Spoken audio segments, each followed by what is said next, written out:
Scripts and Giggles with Shoshana and Marnie. So, we'll start off with this debate because there's been a lot of questions about how soon do you introduce your partner to your family. And there was this video I saw on TikTok, which is the cause of most of my debates. And it really ranged from like, oh, I will introduce my partner to my family in like 3 months. Some people said a few weeks. Some people said I will only introduce them before we're official so that I can see how they gel with the other person or people before going to the next step. Thoughts? So, me and my cousin had a conversation about this because when we were in secondary school, Yeah. when we were in sixth form, she had a boyfriend and she introduced him to her dad, I think, 3 or 4 months in. Okay. And then her dad was like, no. Wow. And then the relationship did not last long after that. Okay. But also he turned out to be gay. Okay, so there's that. Yeah. And then second boyfriend didn't introduce him to the family. Yeah. And she was with him for like 2 years. Yeah. And then third boyfriend, she was with him for 2 years, invited him to a family function. Yeah. So then that's where he met us in a slightly more casual setting. Like, rather than with the first boyfriend, it was like, you're meeting my dad. This whole thing's been set up for you to meet my dad. Like, we're not doing anything else, right? So the pressure is on. Yeah. Whereas like the family function, it's like eat, drink, like everyone, it's a party. Yeah. And then my family are going to be there and they'll probably come up and like ask you a couple of questions. But ultimately, this is not the time to like interrogate someone. So it's super casual. And then a couple of months later, she found out he was cheating on her. Okay. So then after that, we had a conversation. She was like, nah, it's cursed. I'm not bringing anyone to meet any of you guys until this is a short thing. Yeah. And she's with someone now who they've been dating each other for almost 2 years, but they've been an official for like 6 months now, just over. And I've not met him. Yeah. But her brother has met him. Okay. And that was her brother and his girlfriend and her and him. Okay, so... You know, like a sort of... No, like double date type of thing. Yeah, less of a like, we're here to interrogate you type situation. And I'm low-key with her because I'm not going to introduce you to my friends or my family for you to embarrass me. Exactly. So I need to be like, oh, this guy's not leaving me alone. I can't shake him. I think this is it. Yeah, and before. Yeah. And also I think there's got to be like, what is the purpose of meeting my family? Like, meeting my family is because we're about to be family. True, right? I agree. But up until then, if there are no situations in which you guys would interact, like, I don't know, if we lived together, and my family were coming to my house, you need to have met them, because otherwise it's going to be like, oh, who's this? George is here. Who, George? Literally. Like, every time they come around, George has got to go sit in the corner. Yeah. Like, you want George to be able to be comfortable in his home, because we live together. True. So that means you guys need to meet George. Yeah. And vice versa. But with friends, is it because, as with one of our friends, you want to bring George to something? To vet him? No. Or just, let's say you're throwing a housewarming. Yeah. And for I don't understand this impulse, but for some reason I'm like, I really want George to come. That's when I would be like... No. Oh. Well, hold on a second. No, but what I'm saying is, what is the purpose of your friend meeting your guy? Yeah. One is, I've been talking to you about him, and I'm gushing about him all the time. And you're like, I want to meet this apparently angel that you're dating, right? Or another reason is... To vet... Okay. Like, we're going to be official now, and going forward, it's me and George. Okay, yeah, I get that. We're a package deal now. So that means if I just have a one-to-one, bring one-to-one George. still exists, but I'm saying, like, if we're having a casual social hang, why can't I bring George? Not just you. Like, if we're having a group hang, why can't I bring George? No, it's a good point. It's a good question. It's a good point. And if you're going to turn around and be like, because I don't know George, now then it's become, okay, well, why don't you meet George first? Yeah. And then you see how you feel. If you meet George and you're like, I ain't feeling it. Yeah. Again, that's going to be hella awkward. It is. That's the thing. But... Or if George... Okay... It may be in the similar way with the family. If George is living with me, you come to my house quite frequently. Yeah. you're probably going to have to meet George. Yeah. Or you probably will meet George because George will be in the house. 100%. I do understand, meeting a partner, especially if you have got to a point where you are official or so close to official that it's literally like within days. I've seen it go either way, where you've introduced someone so early and then it's like, you know, just end up being nothing. Depends what early is, though, isn't it? Early only works in the instance when it doesn't work out. True. Whereas if I introduce you to George 3 weeks in and then George and I go on to get married and spend the rest of our lives together, you're never going to be like, I met George too early. That is okay. I do agree. I think too early really depends on the stage of where you are in your relationship. Like, if I'm asking questions to George that you don't know the answer to, and I'm not saying like I'm gonna ask super deep questions. She's a sleuth. I'm not. I mean, I am. She's gonna get to the bottom of it. I am, but like, I also, if I'm meeting someone for the first time, like, I'm just feeling you out. I'm just getting the vibe. But if I'm asking you like where you went to school and you don't even know, or like, I'm trying to think of something random, but like something quite basic and generic, and you have not had that space to understand or know who the person is, I don't think I need to meet them at that stage. I do think that at this stage, or maybe it's not even just a stage in our lives, but I think in general now in our society when it comes to dating, you have to be even more cautious when it comes to meeting and introducing people, because you just don't know who they are, especially when a lot of people meet their significant others via online dating. Like, I do feel that the vetting process is a little bit longer versus, we've been friends for a year and then now we've decided to take it to the next level, or, you know, he's a childhood friend and we've just been reunited. Like, there is that familiarity. So I think it's a tough question, and I think when I watched that video, the responses were varied in terms of timelines, and I do think it's a cultural thing as well. I think the more English culture is like, introduce them as early as possible. Like, I remember when I was at uni, one of the girls who she's now married to have like her now husband, like, she introduced him to the parents 3 months in, because I think it was like Christmas, they got together like right at the beginning of the school year. Over Christmas she was going back home, and then he kind of went with her to kind of meet the parents then, and then, you know, they've been together ever since. And in my head, I remember at like 18, 19 thinking, well, 19, I was like, this is really soon. But from an African perspective, you don't introduce anyone onto like you're literally knocking at the wedding's door, like that type of thing. So yeah. I do think it's a cultural thing, but I think even more now, you have to be even more mindful about when you introduce people to friends/family, or friends. Sometimes it could be friends first, then family.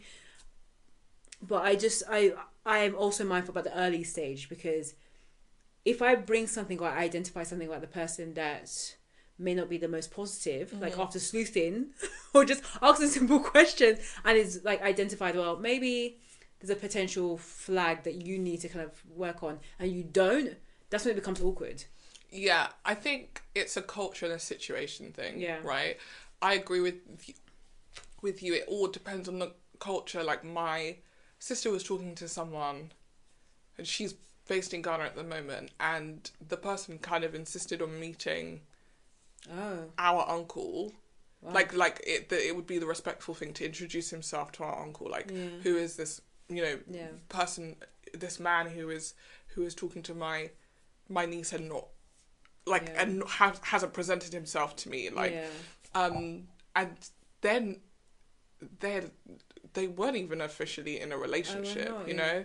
So I think that felt more like a respect cultural thing. Like, he would feel uncomfortable coming to like meet my sister to take her out. No, my uncle was in the house and hadn't greeted him or hadn't presented himself. I was like, hi, I'm this person, I'm interested in your niece, right?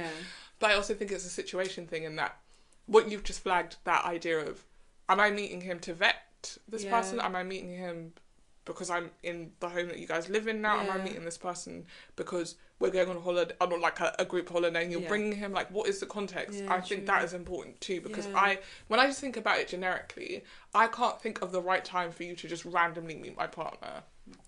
So it has to be a thing of like, something's come up Yeah. where I think it is important that you guys have an introduction, because what I don't want is, say one of our friends was getting married. Yeah. And my partner was my plus one. Yeah. They are probably going to be sat at a table with us. I don't want him to feel like the only person he can talk to is me. Yeah. And I don't want it to be at the table that you guys are all like, who is this either? Like, it'd be nice to have already done that, so that when you get to the event, you guys can just sort of do a bit of small talk and like laugh and have a chin wag or whatever. And it's not that, hey, and now he's going to be everything going forward. It's just like, oh, it's established, like, this is blah, blah, blah. Yeah. This is who I've been talking to and who I've been talking about for X amount of time. Yeah. And you are meeting him because the situation requires you to meet him, as opposed to like, 3 months. Now it's time to introduce you to everybody in my family. Like, when it's meant, when it feels like you need to meet them, you'll meet them. When it feels like, I don't know. Just for me, I'm also not good with like social customs like that, because I've never really, it's never been drilled into me that like, this is the 3-month mark is when this happens, or when he tells you he loves you is when this happens. So I probably would just be doing that man for like 8 years and be like, oh, do you want to meet him? No. Like, I wouldn't necessarily cross my mind until the other person was like, I want to meet him. Yeah. Like, oh.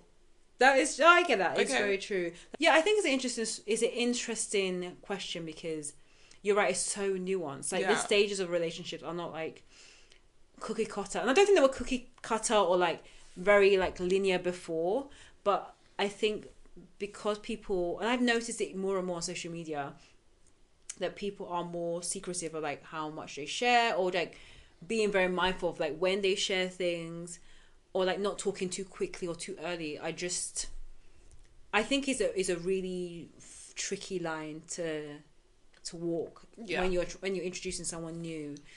And equally, it's difficult even. When is the time where you guys start being a we? That's the thing. Because I can also imagine on the flip side for your partner, like I personally, right now, wouldn't mind it. Yeah. But I can imagine if I was with someone for like a year or 2 years, and every time they had a social event, they were going as a solo person and weren't even thinking, oh, maybe you would come. Like, do you know, if your partner had introduced you to their friends, and then from that point, never invited you to anything with their friends, wouldn't you be like, it's a bit weird that we... I thought the whole point with the introduction was that, like, that would open up a little bit more. Yeah. So there must be a point where you start being like, we are coming. It's true. It's true. But maybe that feels like it's more so dictated by everybody else being in relationships. Like, why are you bringing me to come and hang out with your boys and it's just me? That's the thing as well. And I think it's also gauging, like, the right moments, because I do think there are times we just want to have a girls' time. Like, we don't need your partner here. Like, one of our close girly friends, like, she's married. Do we see her husband when we go to her house? When we go to her husband, and that makes sense, because when we go to our house we see him. But when we're doing a girls' catch up, he does not need to be there. And I think even if we all had partners, some of us do, even if we all had partners, we wouldn't be like, we're having girls' time, and bring your men or bring your plus one. Like, I don't think. I think it's a time and a place. If we were doing, we're gonna do a kind of big couples night in someone's house. Yeah, that makes sense. I just think is understanding the context. Or if we're doing like, someone wants to do a party or a housewarming. Okay, you can bring your plus one. It's just such a fine line. Honestly. It is. I also, as you just said that, like, a couples night feels like a setting for one couple to show their arse. Do you know what I mean? Like, couples night feels like we're all going to turn up, and then like the couple that have been beefing are going to spend the whole night being like, oh, so suddenly you do know how to pour drinks for people. Could you never pour me any... Girl, get me out of here. That's what I mean. That's the thing. Girl, like, get me out honestly, of here. It's such a fine line. Get me out of here. I was listening to a podcast with The Receipts and Michelle Elman, and she's like a dating relationship guru who got engaged and then like end the engagement within 24 hours, because she never posted her fiance. The day of her engagement, or the day when she announced the engagement, someone came and with the "Hey sis" message on socials. And so she ended the relationship because he had been cheating on her with bare people. Damn. So she was like, when they used to go out to places, like, especially when they had like gatherings with other friends, like, they could be beefing, but unfortunately the friends could see on her face that something was going on.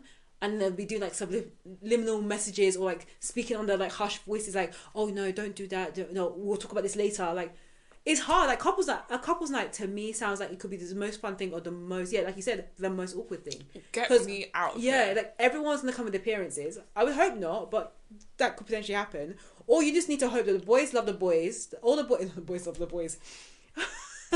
That all the guys get along, and all the girls are the girls, and everyone, like, maybe you split off, have your own time, and then we have a quick meal together, and then disperse. What would you do if your partner and my partner were like, I really think he's cool and I want to hang out with him? Without us? No, with us. So it meant that every time we saw each other, we had to bring them along because... No, because I don't... Again, like...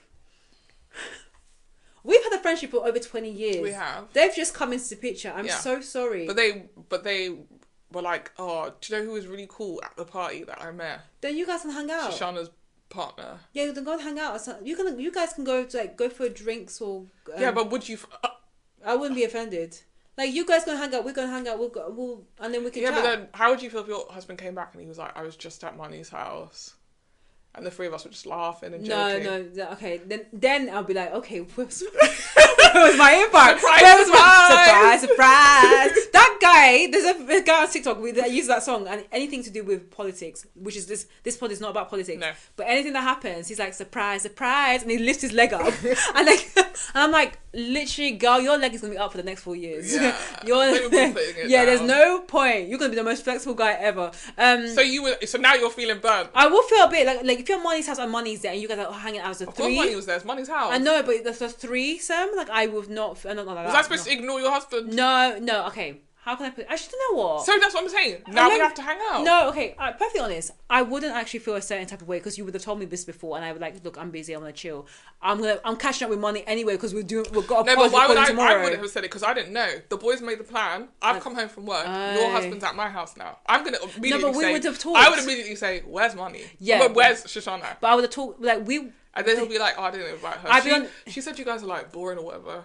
That wouldn't have happened. See, the thing is, in this scenario, she likes you, Marnie, and she likes your husband, but together you two are like too much for her. She says you're like really a lot of energy, a lot of negative energy. The thing is, in this scenario, there's so many lies because there's no way that he would have gone to your house without me knowing, and then without me telling you, like, oh, I think the boys are hanging out. No, maybe what he said is, I'm gonna see Money's husband. He never said I'm going to the house. I'm going to sit down and eat a meal that they cooked for me. Okay, but if that happens to happen, he would have messaged me going, oh, by the way, actually, we're now meeting up at Money's. Do you want to come? Then we would have talked. There's no way. There is no way in these lines of communication. Then what if I said you can't come? Then I'll be like, bloop, husband, come home. This girl wants a fight. I know where you live. Knock, knock, knock. Hey, I'm here. Shoshana, I will never come on the invite. Shoshana, I'm so why sorry. Are you here? No, I don't. I can imagine you pulling up in your pajamas. I come to collect my husband. There's so many. Where is he? I'm like, I'm so sorry. The boys were playing pool. They've got very drunk. I called you to come and collect your husband. So you have a whole pool table in your house. Yeah, it's the motion. I know. All I'm going to say is there is no way in this scenario that we would not have spoken. Me and you would have spoken. Me and my husband would have spoken, and my husband and your husband would have. But chatted. even this, just the scenario that you're suggesting, where everybody's texting you separately, is messy. No, but he's in the house being like, I'm in the house. I'm texting you be like, your husband's in the house. You're at home just like, yeah, puppet master. Tell Money this. Money, tell him that. And you're just sat in your house trying to watch TV. You might as well come. That's what I mean. We're all texting you anyway. You might as well come. I just think in the end I would have been there anyway. And then it would have been beforehand. They'd be like, "Oh, we're doing a change of plan. We were supposed to go and watch a game. We decided we're not going to watch a game in the pub. We're going to cut. Why were they in the pub? In the bar? Because the boys love to go out. No. Pubs is, with all the other lads watching the game with the lads. The footy. No, okay. We're not playing pickleball today. We're going to go to Money's house. We're not fencing this week. Yeah, we're going to go play. We're going to go and just like do Mario Kart. Yeah, Money's house. Oh, my husband is 12. Yeah, and then this is before that This is early in the day before the meetup, so I would be like, "Oh, do you know what's going on?" You're like, "Yeah, okay. Should I come round?" That's crazy of you to invite yourself to my house. Shoshana. Or I'll be like, "How far?" Like for you to say, "Should I come round?" And now I didn't even know your house. I'll be honest. Now you're here too. We didn't cook enough food food for dinner. I feel like... So now you're hearing me and my husband arguing in the kitchen. Wow. You guys are in the playroom. Here's me and my husband, me being like, right, so not only did you move the setting from the pub to the house, knowing that we haven't done a shot, Shoshana is here now. You're going to embarrass me in front of my friend. We don't have any food in the house. The dining room is not ready. It's not fit for people to eat in. When I tell you stuff... Okay, you know what? I do think that this is a moral of the story. Like, maybe the husbands should not be friends. Damn, They're acquaintances. The acquaintances are not friends. Then they're at night texting each other and be like, it's not fair that we can't be friends with people.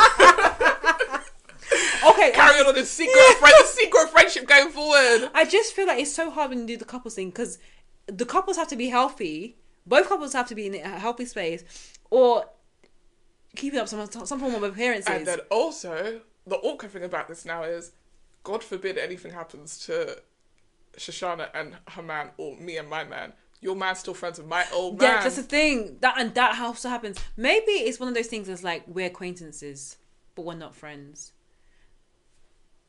Maybe. It's hard. Cause I don't... What if my man introduced you to your man? Yeah. What happens there if your man... Yeah. And my man were actually friends from before... And that's how it happened, yeah. Which is not impossible. That happens. Then we'll always be... that means we're always going to hang out together. You can't escape me. Damn time. No, because at that point, I actually would be okay with my husband going to a house and I'm not there. Yeah, I think I don't need to be there. And also, again, similar to a different podcast as well, but usually, like, if someone's in the house, like, okay, when I used to live at home, like, maybe my brother will bring his friend, or my sister will have a partner around. But to be honest, I'm not really hanging out. I'm literally just be like, hey, and then I dip. Like, so that is fine. Like, if the boys were hanging out and I'm in the house, I may not be engaging with them. I'll come down to the kitchen to get something to eat, and then. But it's your house. You're not doing that. Like, that's giving. I live in a house with my parents' home. That's different. In your own house, you're not just gonna pop. No, I'll go to my wing. Hey, sorry guys, ignore me. Hey, like if I was living with someone in this flat right now. Yeah. Right this moment.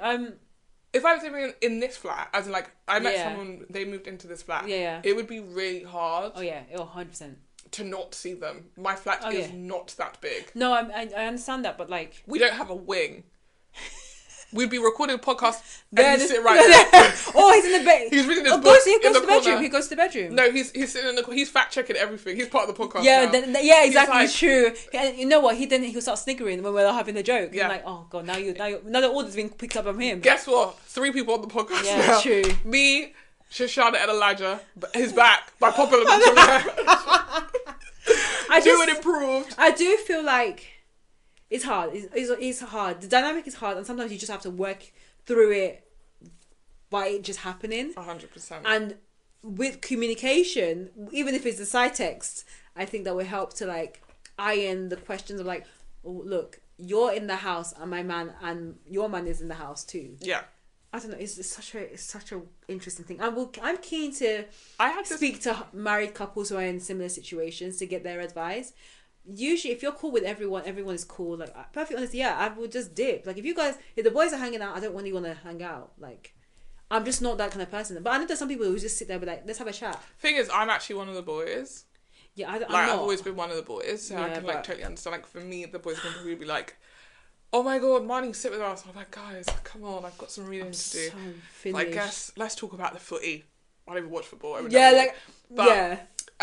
This reminds me of a conversation a friend and I once had where they were talking about how your family and your spouse should be close. Yeah. And he said something like, oh yeah, you know, like, you come home and your sister and your man are like just hanging out, and I was like, absolutely fucking not. And not because not about a loyalty or trust thing at all. That's my sister. Get your own sister. The last thing I want to experience is my sister calling me up to being like, yeah, Andrew was telling me. Excuse me? I do feel... I'd be like, hold on, I'm going to have to put you on hold. Yeah, I just feel Andrew, come down here. Poor Andrew, man. Andrew and George has been really... Delete my sister's number off your phone. Yeah, how dare you call my sibling? No, I do feel like... My uncle... Yeah. It's calling me. Andrew's been telling me that. Yeah. I just feel like everyone should be cordial. You don't cook. Yeah, everyone should be cordial, and I know, like, you feel like, yeah, they're family-in-law, but they're family-in-law. They're not my blood. No shade, no tea. You're not my blood. But the thing is, practically speaking, if you have kids together, yeah, there are going to be times where you are having conversations with my sister that I'm not privy, like, that I don't need to be a part of, in the sense of, like, if my sister has children and we have children and you want to organise a play date, you have to wait for me to do it. No, I get that. Yeah. Sometimes you guys are going to, and you should be able to have conversations. Yeah, but I just feel like you should not be as closer. Of course, you shouldn't be closer to the family than me. Like, but then we say that my mum's side of the family, my aunt and my uncle and my nan all live in this country, right? Their spouses come to our house for Christmas. Yeah. Their spouses have become members of our family, right? And so the idea of you keeping them at arm's length for the 20 plus years that you're going to be together doesn't work. Yeah. But equally, you're right, as soon as there's a problem, we're all like, well, they're not family. See? And of course you don't wish there to be any trouble. But I think it's just there can be healthy boundaries when needed. Like, I don't know, it's hard. It is hard. And also it's unfair to people who don't have family. Like, I'm obviously speaking from a place of privilege of, like, I have cousins, I have siblings. I don't need your siblings in the same way, right? So I'm not saying I wouldn't have a relationship with them, because of course we're family now. Like, once we have a child together, that's it, we're locked in. But I'm not going to be like, I've just been on the phone with your sister for like 8 hours. I really, like, it's important to me how close you are. But if you were to change that, and my spouse didn't have any siblings, didn't have a big family, coming into my family is their family expanding. So it would be unfair of me to be like, hey, I don't want you connected with my family. I think about that weirdly with the Kardashians, because look at Scott Disick, even Lamar Odom, who I was watching the most recent season, and I'm actually like ashamed of saying it because I do want it to be cancelled soon, but there was I want it to be cancelled, but I will still watch it when it's on.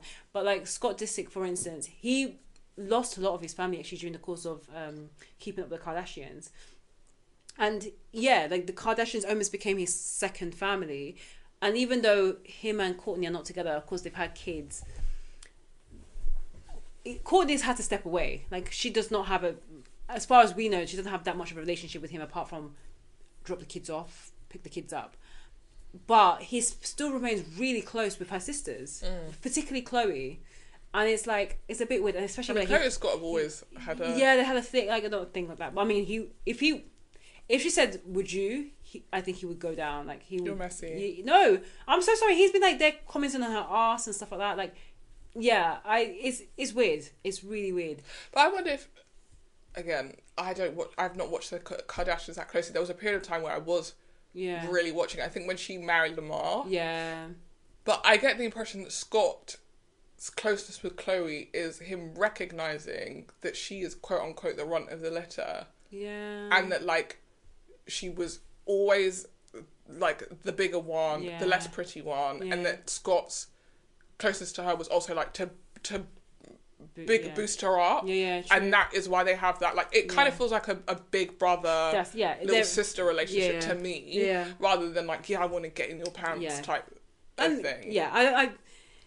It's a very fine line, and again, I'm not a Kardashian expert, so I'm happy. I think it is a bit of that, and also a bit like sometimes it has been a bit flirty and like, but Khloe's just like, and also the nature of him, he's quite a jokester anyway. Yeah, I really enjoy. I from the season that I remember for the period of time that I was into it, I was like, Scott is wild. Yes. But like so funny. Yeah, he was entertaining. He still is entertaining, but. Then I think Lamar Odom as well, like, he had lost his mum at a young age, and then the dad wasn't in the dad is in the picture, but again, everything was quite strained. And then, again, he kind of was, like, almost, brought in and adopted by the family because of the relationship, and yes, that's becoming his second family, and then, then they divorced, and it was a very tricky divorce, and then he didn't see them for a very, very long time. In the new season, they do a reuniting because... Khloe had some of his stuff from like 10 years ago and wants to give it back to him. And you could tell that there's that connection that, yes, when you do marry someone or you do have a partner and you bring them in, they do become really part of the family. But then if something goes wrong, that's when goes really wrong. And the thing is, you share family moments with each other as well. It's like whenever you're going to remember like so and so's wedding, you were at the wedding with X, true. You know. Yeah. And I even think, like, obviously my family situation is quite specific in that, like, my parents grew up together. Yeah. So, like, my dad was my uncle's friend first. Like, those kind of things mean that, like, even post my mum and my dad not being together, you two would still be on, like, what, we're going to not speak to each other now because you're not dating my sister. Like, no, of course we're going to, like, it becomes such a tricky thing. And so much of the stories that my dad tells me about being young include my family as characters, and vice versa. Like, you are a part of each other's lives, right? And I think, I mean, obviously, ideally, you never want to split from a partner, but if you could split on terms where it's like, I don't mind that you still see. Yeah, like, I don't have a problem with that because, like, we didn't break up because they were the devil. We broke up because we weren't a good match for each other, but he's a good person and we have kids together. So inviting him to family get-togethers, I don't necessarily have a problem with it. It might become an issue when I have a new partner and they might feel a bit threatened by it, but I feel like that's so chic and modern to be able to be like, oh, my ex-husband is obviously at our child's birthday and that's fine. Yeah. Rather that's than, definitely modern family. oh, my ex has decided he's thrown a separate party for the baby because we're on beef terms, which is so many other people's situations. So, I don't know. It's, in answer to the question, it We depends. don't know. We really don't. Don't ask us to. We have no clue. I don't know. I thought you were just going to be like, 2 months. as a finite number. Yeah, I thought you were going to give it like a real like quick duration. But actually, this conversation reminded me how nuanced it is. I also think the minute you introduce people to your family, the questions become, are you going to get married? Yeah. That's the thing. That you're opening the kind of words. Yeah. Now I understand why people just like, we are together, we are married, here's a child. Yeah. That type of thing. Because it's just like, you block out so much noise, but then people get offended. Like, I listen to the Dear Future Wifey podcast every now and again. And there's been 2 episodes where they have talked to couples who have announced, like, very private weddings. Like, they literally got married, no one knew. It was not on social media until, like, months later. Then they were like, oh, yeah, we got married. And you're like, what? We didn't even know you guys were together. That type of thing. And, I mean, I don't know if it's becoming more common in, like, Christian spaces, but it was just been so interesting to see that pattern happen quite a few times. And the most recent couple that talked about their kind of private wedding, I think he was like a associate pastor in a church somewhere in the US, and he said that actually him getting married, and then also I think he moved to the state of his wife, has caused like a ridge between his old church and a rift between his old church, but also like a lot of offense. And he's like, you know, the people that understood and didn't take offense to it, but there's some people that did. And I'm like, it's such a finite thing when it comes to relationships about how you manage other people, even though the most important thing is your relationship. Yeah, I do think, and this is actually relevant to the conversation we're going to have later, there's a parent that's like, how could you possibly get engaged without me? It's like, what the hell did you think was going to happen? Yeah.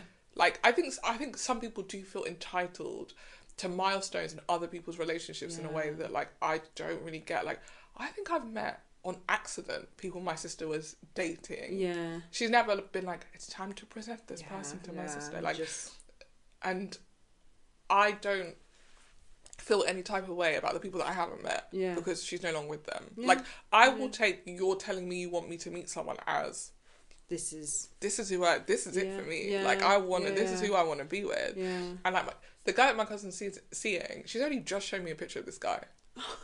Oh, she's taking real slow. Yeah. Oh, no, but I think it's because she's like, oh, I've learnt my lesson. lesson. Yeah, exactly. Like, I'm not. And that's why I think it comes down to when earlier, situation. Yeah. The situation for me is such that I don't want to embarrass myself. Yeah. So if I decide I'm going to be cautious, it's not for you, the friend, to be like, I want to meet him, so by force you have to bring him. If you don't bring him, I'm going to take offence to that. Are you in the relationship or is it me? Yeah, that's very true.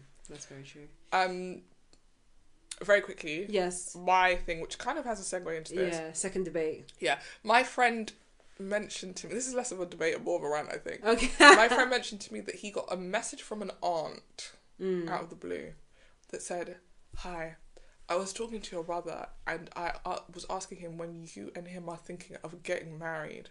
Huh? I know this would have been your mother's wish for you. Bear in mind, the person who told me this, their mother has passed away. And when they told me, when I tell you my blood was boiling on 2 different levels. First of all, mind your fucking business. Yeah. Second of all, to invoke my dead mom's name. Yeah. To ask me a question this stupid. Yeah. Girl, it's psychosis. Yeah. What is going on in African community? An obsession with marriage. And ironically, the marriages that we are seeing are not successful, or they're staying together but they hate each other, or kids are miserable. Make it make sense. Is that auntie even married? Who knows? I actually need, if a scholar is listening to this, someone who does psychology or sociology or I don't know, anthropology, to explain to me because I honestly do think it's a psychosis. Yeah. Obsession with being married is. I think in the African community. Yeah, I think it's the whole idea of. I know this is just my suggestion or my thoughts around it. Getting married implies you're going to have children, and that means you're going to continue the bloodline. Baby, I could have a child tomorrow. That's true. That's very true. But I think the traditionalist, and we're going to probably talk about this quite, in the next segment. But like the conservative mindset of like, the order goes: you go to school, you excel, you go to university, graduate, get married. Mind you, no dating in the lead up. Because you need to focus. You can't focus, and you're not allowed to go and speak to boys, and you're not allowed out of your house. But then you get married. Once you get married, you have babies. Once you have babies, then you continue having babies and babies and babies, and then you continue the bloodline. Then we'll continue to then harass the children until they get married. I think it's the whole idea, and also because we're in a society where birth rates are slower. Like, let's be I don't buy for a second that the African aunties are reading the statistics on the birth rate. But I mean, like, people are getting married later. I mean, I don't think, they're not reading.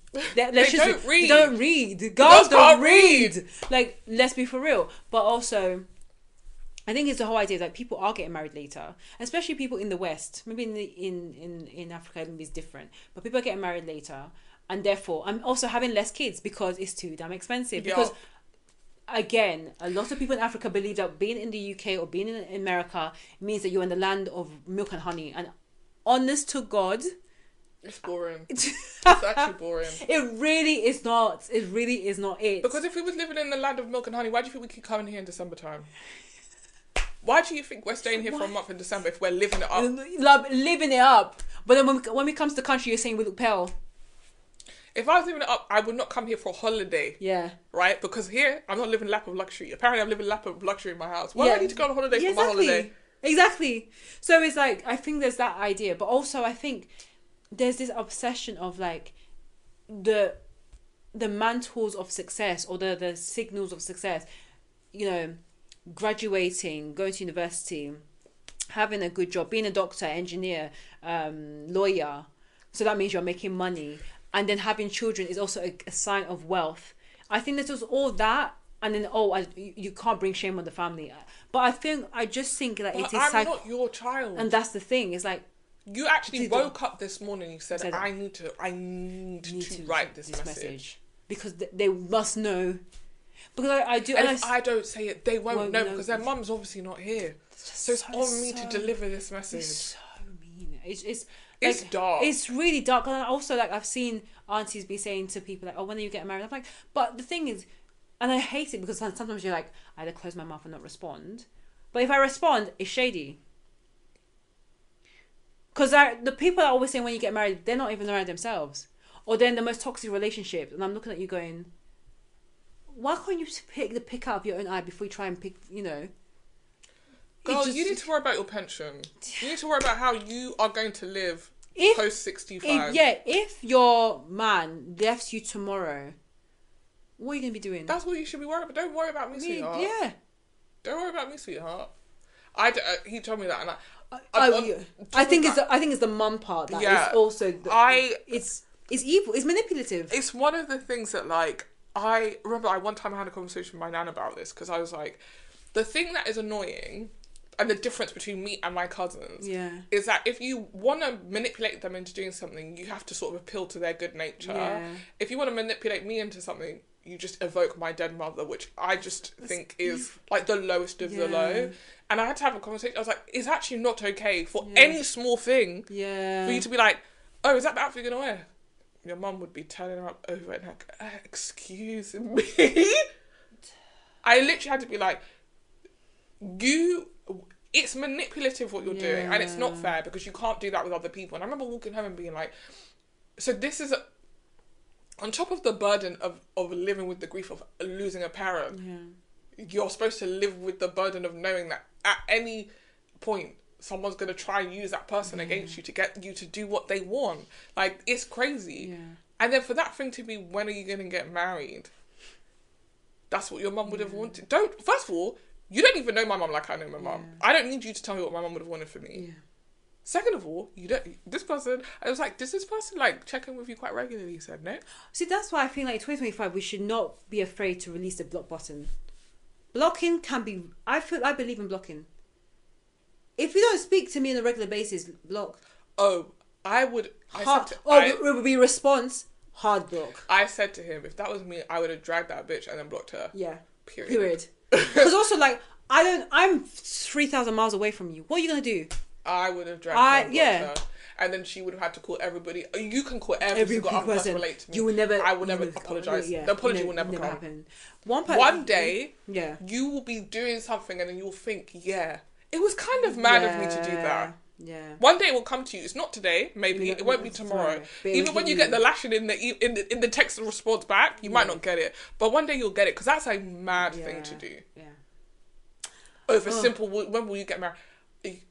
God, release Africans from this bond. Yeah. Please. I don't ask you for much. Release the Africans from this bond because their obsession is crazy. And I think, if I be perfectly honest, if you're telling me what's an image of a good marriage, I'm not thinking of African marriages. I'm not thinking of all African marriages. Let me just put that out there. There are people that probably have very successful marriages, but I don't see a lot of that. The proportion of how many people say when you're getting married versus seeing successful marriages in culture is not correlating. No. So the people pressuring, because that's what it is, pressuring people to go and get married to someone that's not right for them. Then they'll be there going, but stay with them even though he's cheating on you. Stay with him if he's beating you. Be for real. No, because being a woman, again, sorry, I'm getting on my feminist pedestal. I have two things to say about this. Being a woman is suffering, right? If you tell a family member, X is happening to me, just grin and bear it, because being a black woman is suffering. Yeah. It's part and parcel. Yeah. Nothing makes people's chest hot more than a black woman who's not suffering. Yeah. The way people, Serena Williams, why? Because that woman is thriving. It makes you guys sick. I've never seen so much hate. Because we've been taught, as a black woman, there needs to be suffering in your story. Even if you're going to be thriving at the end, I need to know that at some point, you was in the pits. Yeah. Because that's the only way you deserve the happy ending. Suffering is inherent. On top of that, feminism is required because these aunties, their entire life was marriage, right? Now, they can't even fathom the idea that somebody might want something that's not that. Yeah. Because that's all that they had. Yeah. Some of these people didn't even get to finish school because their parents said it would be a waste of time to put an education on you because all you're going to do in your life is marry and have babies. So that person married and had the babies. And then they're looking around and apparently you want to go do this, you want to be a lawyer, you want to travel.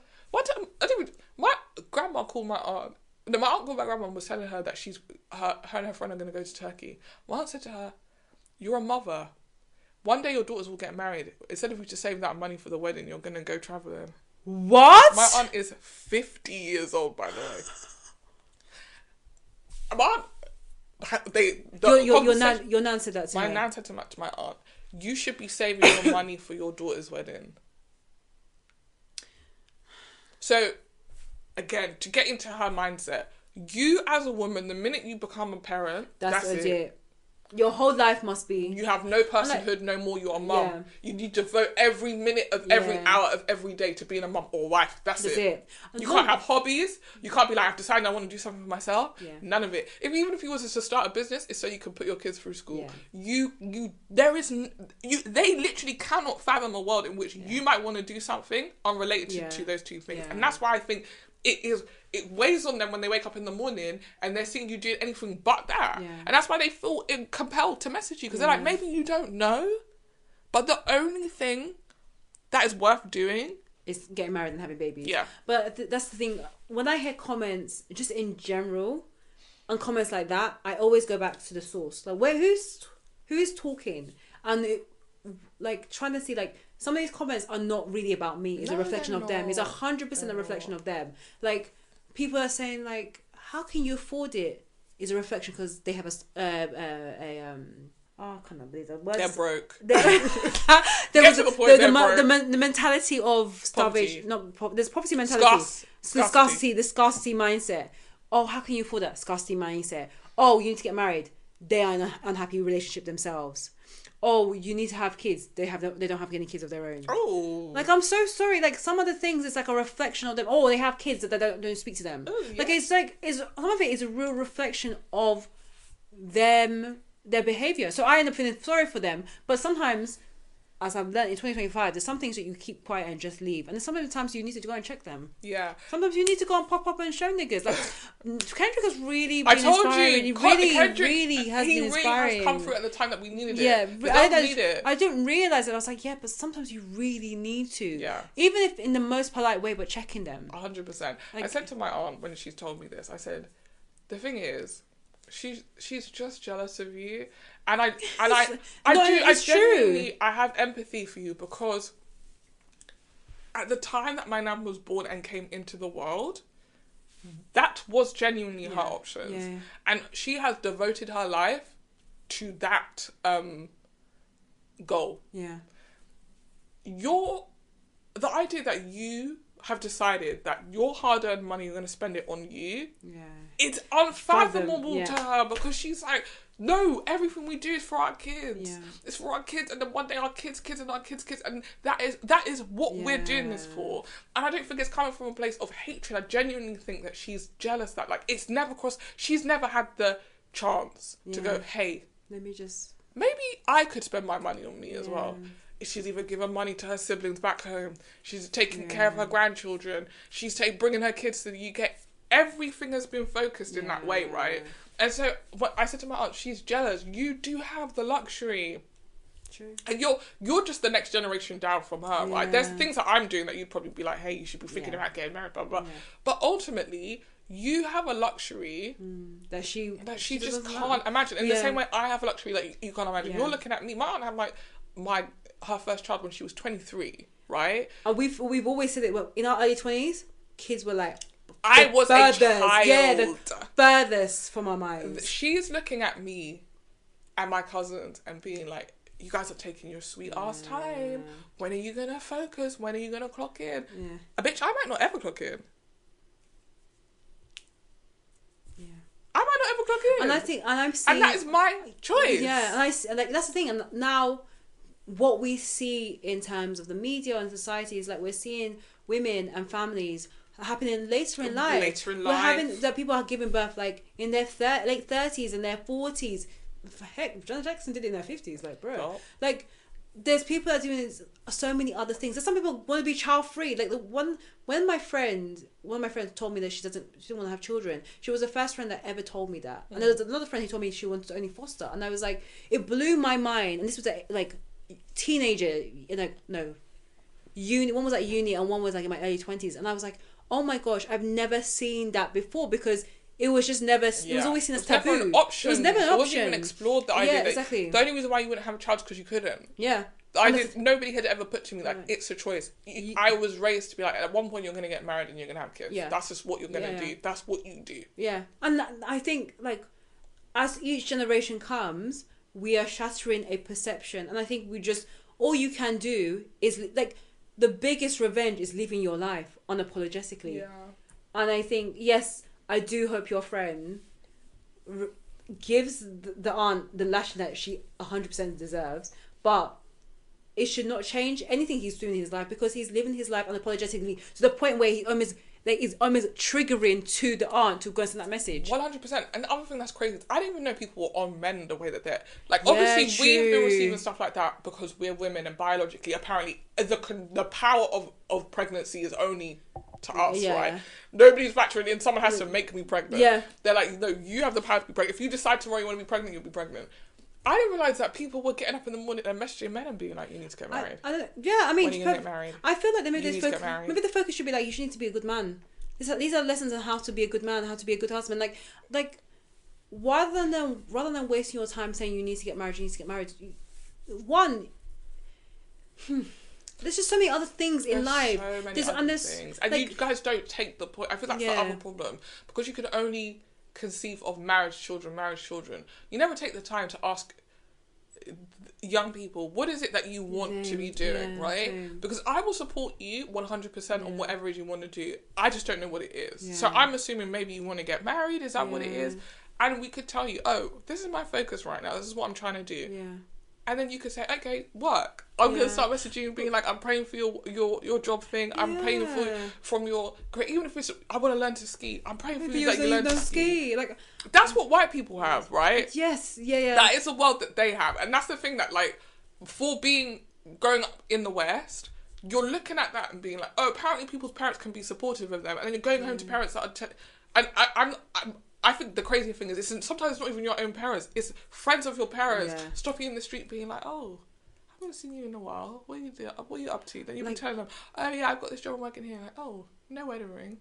Yeah, so to be perfectly honest, I've definitely got to the blocking or just like have a nice day. Like, because I just think in this life, give yourself peace. It makes you scared. I don't know, maybe not you, but it has made me scared to engage in situations where I know there's going to be better aunties out. Because I have a temper. I have a temper, and I know if more than one person asks me this question, someone's going to get boxed. Yes, no, or someone's going to get shade, and then you'll be offended. No, I'm skipping the shade. If someone's getting boxed, I want you to be scared to ask me that question. Yeah, going forward, because obviously you guys are not scared enough. If you were scared, you wouldn't keep doing it. Yeah. All they need is one. All I need to get a dirty slap to her face. Like one snap, and then that's it. One auntie gets a dirty slap to her face. Other aunties are gonna.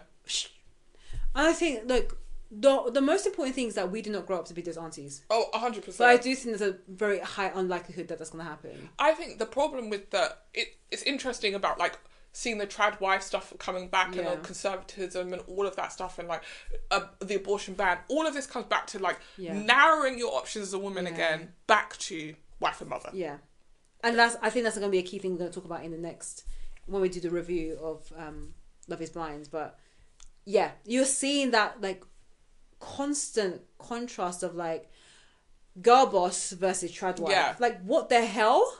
Those are the two options of the spectrum. Yeah. And the idea that you could, and neither provides complete peace. Yeah. And happiness and fulfillment. That's right. That's great. And we talked about this on a previous podcast. It needs to come back somewhere to the middle, right? Both of these things need to put their hands up and say, it's not going to give you everything that you want. The trad wife thing, you got a husband, you got kids, you wear little house on the prairie type outfits. But you're going to get up in the morning and find your brain is slowly atrophying because all of the fun things you used to do before, all of the high stakes, risky stuff is gone. Yeah. And now you're spending all day, every day with people whose frontal lobes have not developed. Who are saying, mummy, egg. Are you crazy? Of course, at some point you're going to get frustrated and start thinking about, what if I got in a car and drove away from it? What if I abandoned my family?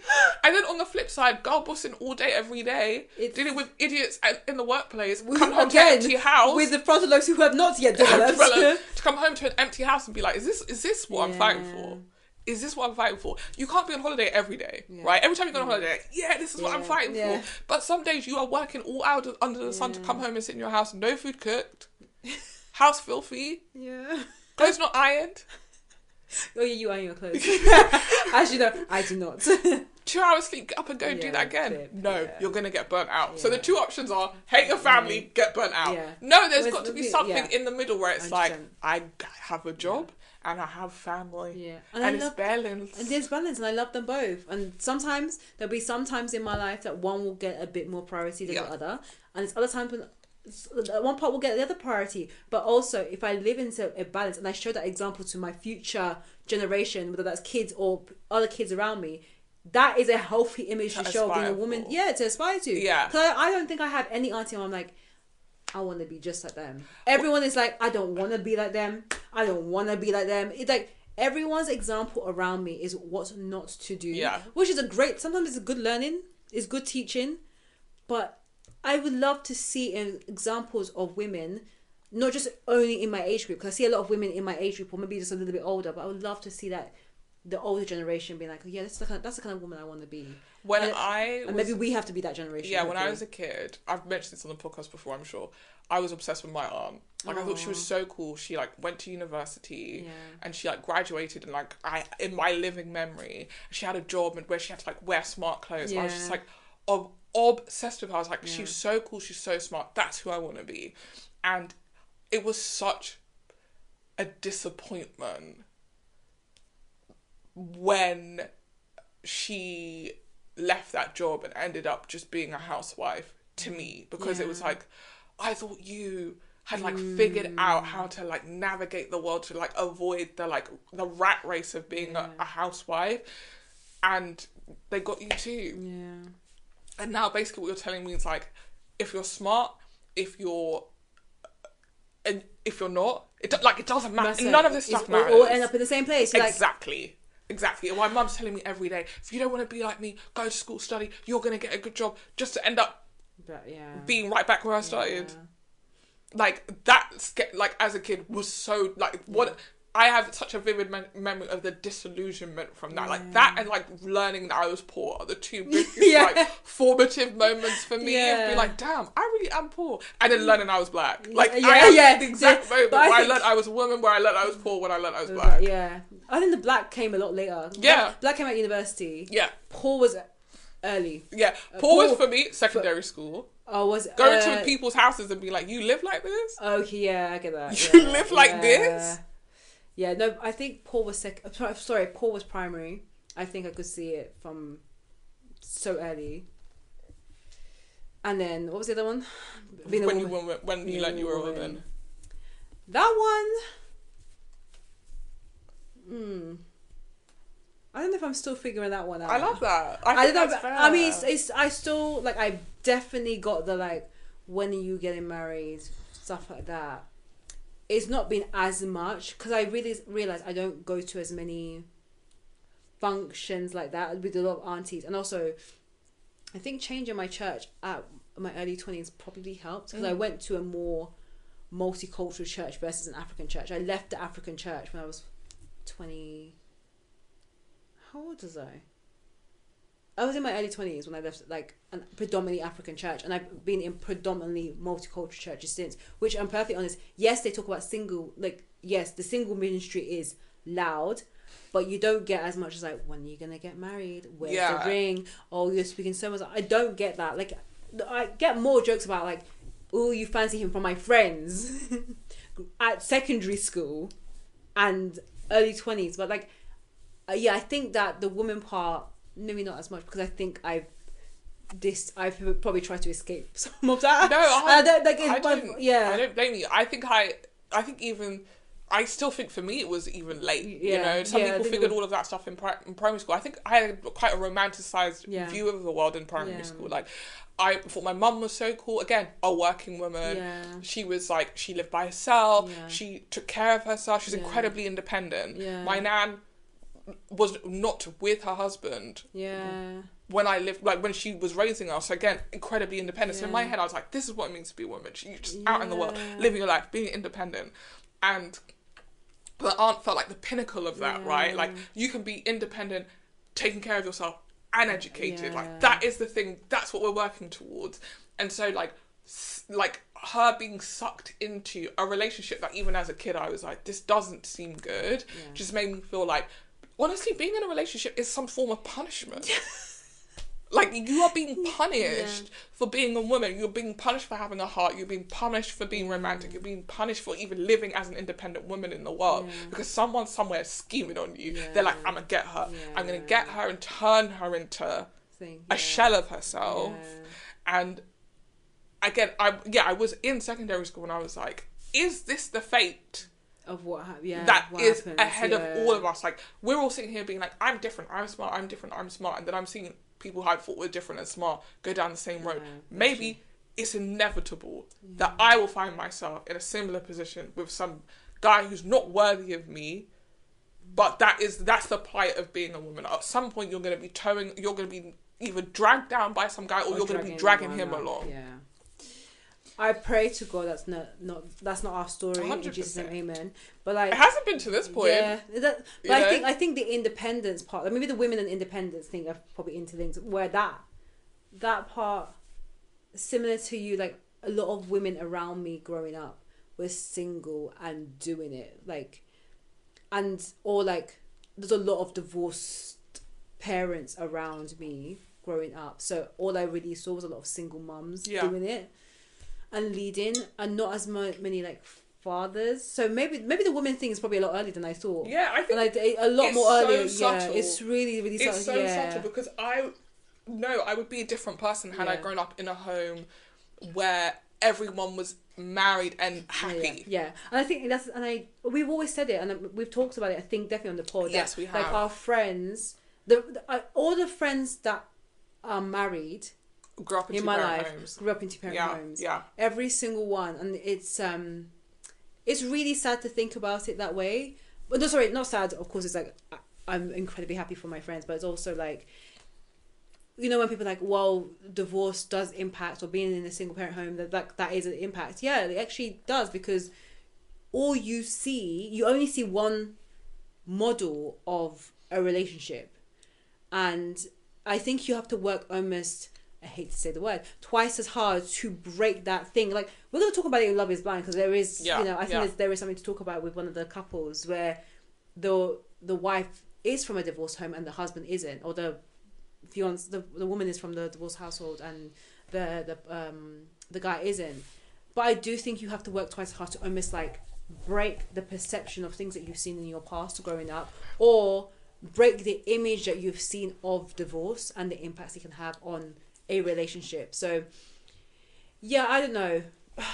It's not easy at all. It's not easy, and it's really interesting because I think this is the first time that I've even acknowledged the fact that, like, I looked at those single women and I thought that their lives were good, and that, like, I have been relatively single my entire life, because I guess there is a part of me that still relates to singleness not being a bad thing. And that all those people who grew up in two-parent homes, like, I have a friend, and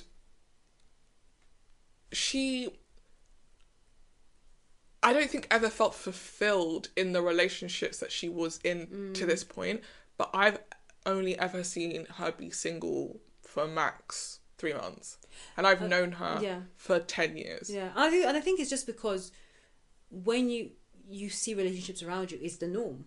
Whereas singledom, and then, you know, shout out to all the single parents out there, because they work hard, and I hate to do the stereotype, but they do. They work very hard.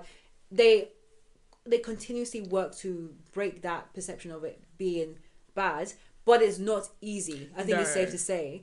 But I think when you do see, you know, a conventional relationship around you, even think about it, you wake up, you see two parents, you go to bed, you see two parents, like, that seems more normal. So when you're not coupled, when you're not in a relationship, maybe like, wow, this is different. And I do think we've talked about it, like, it's a priority to be back in that comfort and that familiarity. And like, I think, like, my mum honestly was like, my aunt was the coolest person to me in terms of, like, that's who I wanted to be, but my mum was, like, cool in an unattainable way. Like, I was just like, this person is just, like, generally cool. Like, people that I went to primary school would always be like, your mum is so, like, she's just, like, really glamorous. Yeah. And so I was like... I think you get that from her. No, 100%. Yeah. And because you presented singledom to me as, like, not a plight. Yeah. And I think there are people who grew up with single parents where it felt like their singleness was a plight. Yeah. To them. And I think the thing that was always a disconnect for me was that I thought my mum... I never saw singleness as a plight for my mum, but I actually think... emotionally it was and obviously she could not communicate that to me as like a 5-year-old. There's no reason to be telling me that.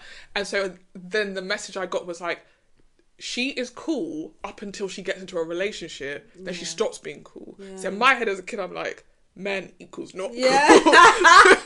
Men equal not cool. If you want to be cool, be by yourself. And then you grow up in the world and you see what men are doing and you're like, why would I allow a bum to come into my life and make me lame, a square, miserable, my hair's falling out, I'm dressing like shit, I'm tired all the time, I'm tired enough as it is. So I'm looking for someone, I think, again, romanticized to some extent, but someone who I feel like is going to take me as I am and make me better, not worse. And I think that is that's the fine line, and that's the hard part, because I think that's what everyone hopefully is looking for. That. But we see such bad representation of men in the media, in society, that it feels like it's a needle in a haystack type of thing. Yeah, but and I think some people, sorry to cut you off, but I think some people who grow up in 2-parent households have seen the compromise. Yes. And they are more able to understand that they're looking for someone that they can exist with, as opposed to the fantasy man I'm looking for who's going to take me and be like, you was an 8 before, you're a 10 now. Because they know what the reality of a relationship that needs to work, that a relationship that does work looks like. And sometimes it's one person loving the other person way more. You know, like I have a friend, and I used to stay at her house quite a bit, and in her relationship with between her parents, from what I observed, her father was quite emotionally distant, and her mother was very emotionally giving, right? So in that balance, they sort of came together again. I get the impression that her dad is devoted to her mum, but he's not vocally like, hey babe, give me a kiss, any of that stuff. But she is that in abundance. Or maybe that's the balance. And exactly, and that's how these two people fit together. Do I know if these two people are happy? I can't tell you that. But if I was a child in that household, what I would measure is like, someone's always got to be doing more and someone is going to be less, and you just pick which one of those people that you are, right? I think my friend has figured out, has in relationships that I've seen her be in, she's always been the one who's emotionally distant, and then the other person has filled the gulf.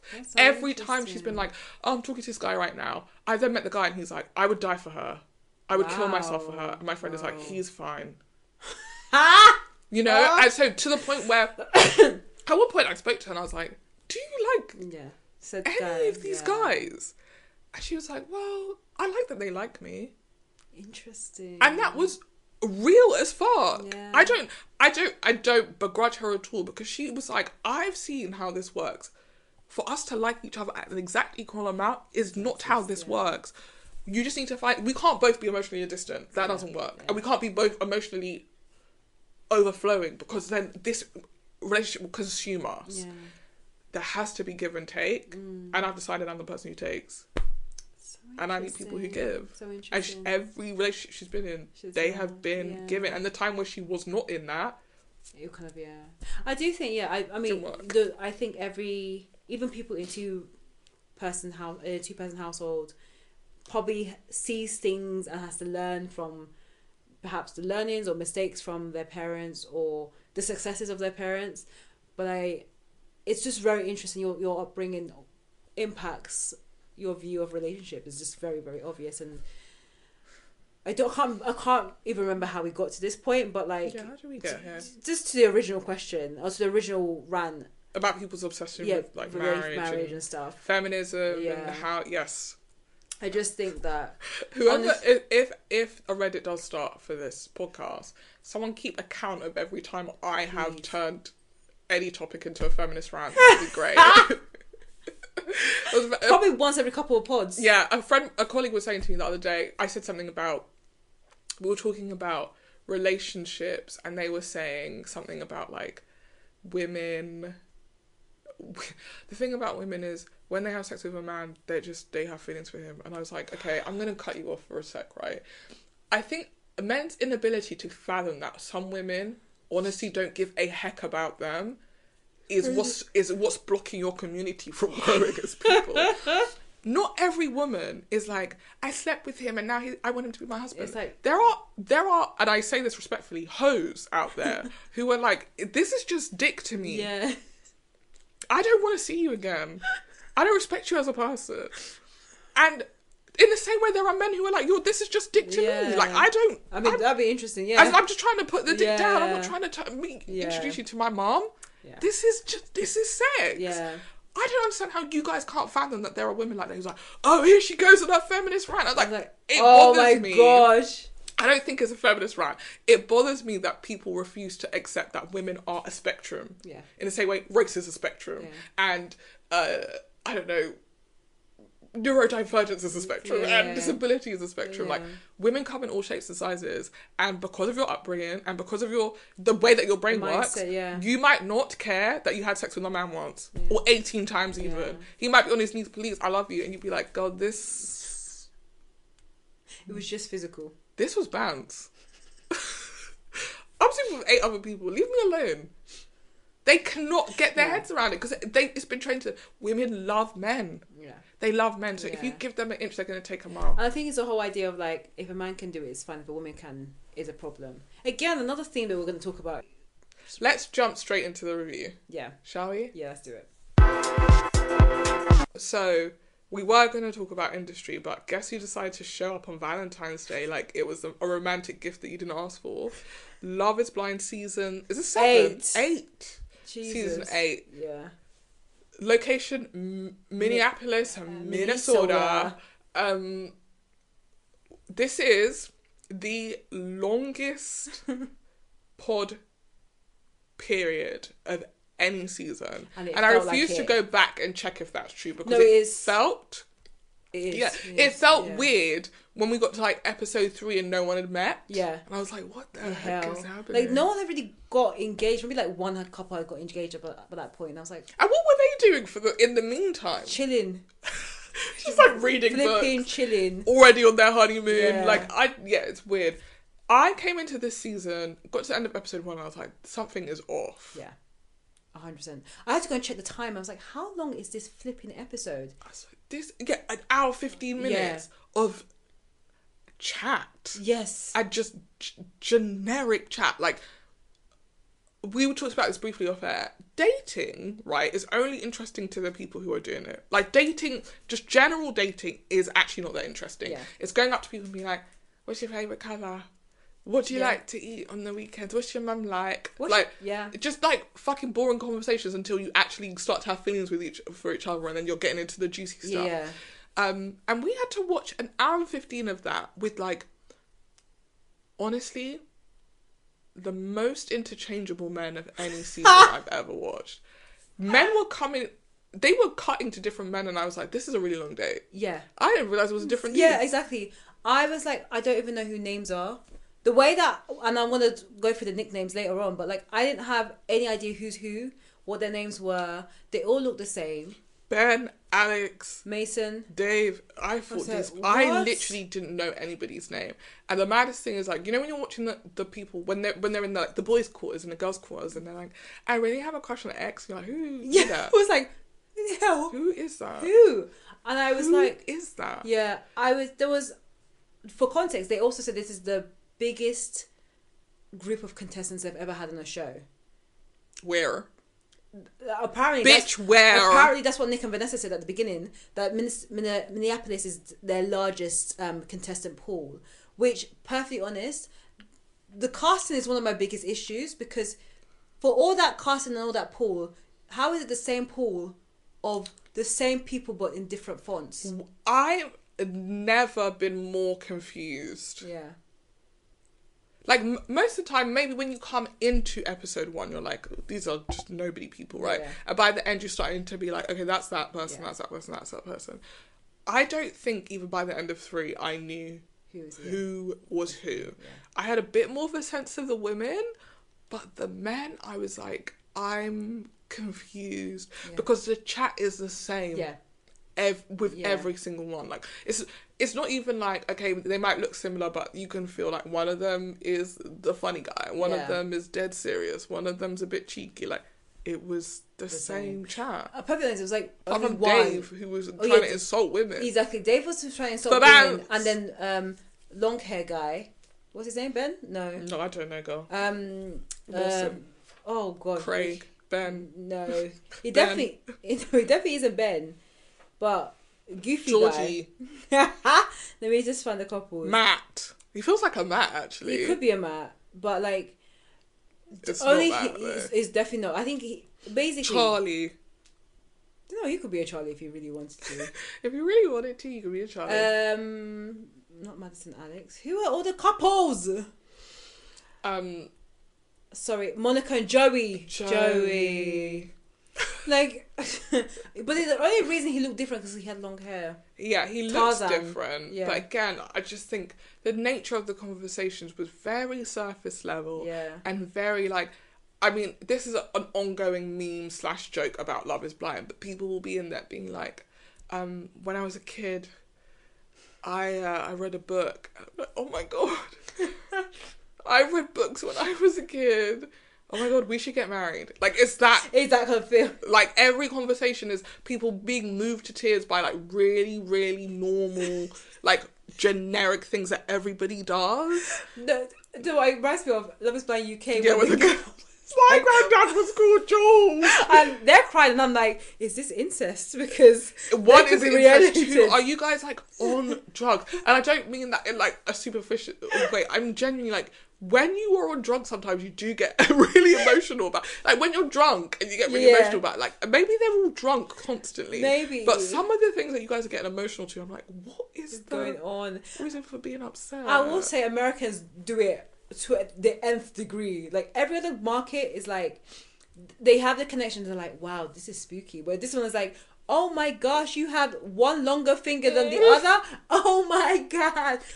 Yeah, it was There's a meme there's an episode of Drag Race where they are like spoofing Drag Race. Yeah. But like one of the lines is like, Drag Race has this thing of like when it's your time to leave, earlier in the episode you're going to tell your sob story. So it'll be like, yeah, when I was growing up, my mum left me at the bus stop. Inevitably, you will be in the bottom two that week. So the clip is like, because they're spoofing that. Someone's like, when I was a baby, sorry, this is really hard to say. When I was a baby, I couldn't walk. I couldn't talk. It's like, yeah, that's what being a baby, quite literally. But like, if you say it like that, then everybody's getting emotional. Yeah. They're like, oh my God, me too. Like, I couldn't walk. And that to me is like quintessential Americans being like incredibly emotional with stuff that, like, again, I get it. British people aren't particularly sentimental. Yeah. But also I'm like, even if I wasn't British, I'd be like, why the fuck are you crying about like, that? Be for real. Like, honestly. So I do think that was a big issue. And I do think that some of the, like, forcing it, because I think that's the best way to describe it. We're forcing the connection because, one, we're now in series 8. You know how the show goes. Yeah. Everyone is gagging to get into a connection. Everyone's famous. Everyone knows and talking about, you know, are you my number one? Are you my number two? Like, it feels so meta. This season does feel really meta because everyone knows what's going on, knows the process, and they've watched enough seasons to know that this does not work. Love is not blind. No, love is not blind. But there's so much delusion. Love is not blind. But also, it's like, because we know what's going to happen, we're going to roll with it anyway. And I have to get married. And even though you say things that are actually red flags, and in previous seasons, if it was a red flag, it will be checked very quickly. You were like, no, it's okay. I love you. I care for you. Like, you're the best person I've ever met in my life. And I'm like, but for real, it's been 10 days. It's been 10 days. But 10 days felt like an eternity with this edit. 4 years. Yeah. I think the other thing that's notable about, aside from being incredibly long, this is the first, maybe this is not the first, no, this genuinely feels like the first season where there were so few black people. Yeah, this is. And it's evident. Like, that's the other thing about I think that was the other thing that made the first episode feel really long, is I was waiting to see more black people. Yeah, or just diversity in And general. when it got to the end, I was like, oh. Yeah, that's it. This is what they're giving us. I was like, this is going to be a really long season. And listen, white people, hey. You know, we appreciate ya. Yeah. But you got to admit, nobody wants to watch 6 hours of white people just talking about white people shit. It's not relatable. It's really not, and it really emphasized how there is nothing wrong with it, but it's a very normal relationship, but it's flipping boring. It also begs the question. It almost begs the question, why are you on this show? True. Because if this is how easy it is, right, in terms of like, the conversation is generic. Yeah. These men are not doing flips to impress you. They'll just literally be like, I've been go-karting before. You're like, oh my gosh. Why do you need to come on this show? So many questions. You can do this at home. So many questions. Can you not do this at home? Because they say that Minneapolis feels like or Minnesota feels like a very small town. Yeah, a big small town. A big small town. So everyone knows each other. So if everyone flipping knows each other, why are we here? Like, I question why it was this particular city or this particular state. But I know, like, you know, the whole point of Love is Blind and the way that it's created and the structure is that you can actually move this format state to state. And we've talked about it. Like, America is 50 states, but it's really 50 countries combined because the states are flipping massive. Yeah. But because, and I think this season also reflects the type of environment they were in. But that being said, I have heard that, like, Minneapolis, for instance, there are black people there. There is diversity. There's actually a very big Somalian community in Minneapolis. And I'm still questioning, like, why was none of that tapped into? Now, someone had spoken to the producers of Love is Blind about the diversity, and they were like, well, we just let the casting do what it needs to do. It just did its own thing.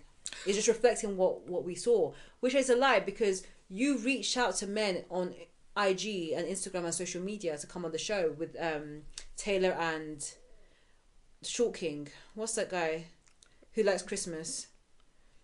His name is Daniel. Like, you reached out to him on social media to come onto the show, or maybe it was Ben. So you actively casted, and you're telling me you couldn't cast more people of colour? I think that this is a symptom of Trump's America. 100%. I think that this is Love is Blind's conservative era. I think they said the politics is changing. Yeah. We are going to reflect that in the people that we cast, and we are telling people this is not a ratchet show anymore. Yeah. We got rid of all the hood rats. Yeah. This is a good, clean show for good, clean people. Not good and clean. No, because there is.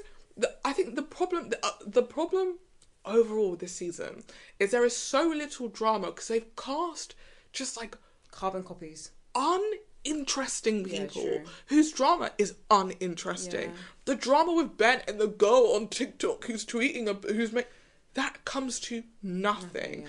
Please explain to me a universe where you're dating a man, you tell him you saw a random TikTok, and he goes, "Yeah, that's about me." You see, again, and you guys start walking to the aisle. I would be like, pause this whole thing right now. What did you do to this girl that she was so upset she went to TikTok to tell people what you did? Like, most people don't do that.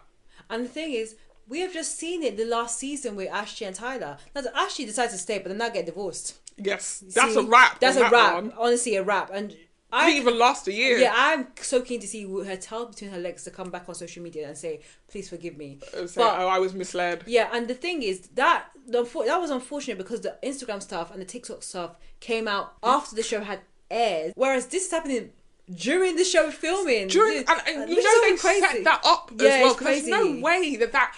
Please explain to me. TikTok is like algorithm, but if you make the mistake of swiping up sometimes, they will refresh your whole page. True. How is it that you have managed to find a TikTok while being filmed by the crew that your man is like, yeah, I know about the TikTok? Yeah, That's why. It's sorry. I actually hooked up with that girl. It's someone from production who saw it, told the girl, go and Google this person's username, and saw the video. The producers were working their butts off to create drama, and the contestants said, "We're gonna give you nothing," because she said, "If I find out anything else," and we never heard the end of it. The situation with Taylor and Daniel, where she was like, "Oh yeah, on the I thought you saw me before." You was on my Instagram to come to. Oh, actually, you're not on here. Well, and they made such, and that's when I was like, deal. Okay, this season has no drama. Yeah. For them to make such a big deal, the producer running in and being like, "We can get your phone if you need it." Like they set that up as the hook at the end of the 6 episodes that we watched, just to come back and for them to deflate all their air out of that drama. Yeah. Turns out she's not sure. Because she went to check on her Instagram and didn't see his name. Like, I just feel like... This girl was crying and shaking like a stalker. She was coming face to face with her stalker. Exactly. To be... Whoops. I don't understand because apparently there's been I've heard different things about the editing of the show. Apparently there's been calls prior to season 8 for more pod time because that's really interesting. I'm perfectly honest as a viewer. To who? Yeah, I think I heard it just online. But... perfectly honest, the pod time it plays a function in getting us to connect to the contestants, getting us to start to understand the different relationships and dynamics, and setting the premise for the drama that's going to come ahead in the living moments and before they get married. The story actually in story times doesn't start until you make the choice. Exactly, you have to make the choice. See, the reveal is actually the moments of drama because you're like, I don't like what I'm seeing. Those are the key things that we're looking for. We don't get down to episode 2, I think. And then also, Love is Blind, for all the chat in previous seasons, yes, there has been drama. But I have said that generally they're quite good at editing. But the last couple of seasons has been quite bad, where I'm sitting there going, why are we listening to you talk about and list out all your pets? Why couldn't the editor cut this down to a couple of seconds? But what you spend hours. Like the first 4 episodes are over an hour long, or maybe even more. For you to fill with great commercial music, fantastic. You've had access to 90s, 2000 music. But then you do not have the courtesy of cutting down these scenes so that we can actually follow what's going on and actually care. Through it quicker, because you're right, it's so long, you're zoning out, you're missing key pieces of information. Yeah. Again, because you don't know what is key in those conversations. And all of the interesting stuff we know is going to be right at the end, saved for the end episode. So you're sitting through 4 or 5 episodes of filler. Yeah, and also, for all the pod time, there was 2 to 3 couples that didn't actually make it to the end and we never saw. Like, they actually broke up. So why should we care? Okay, maybe they were connected to some of the other triangles.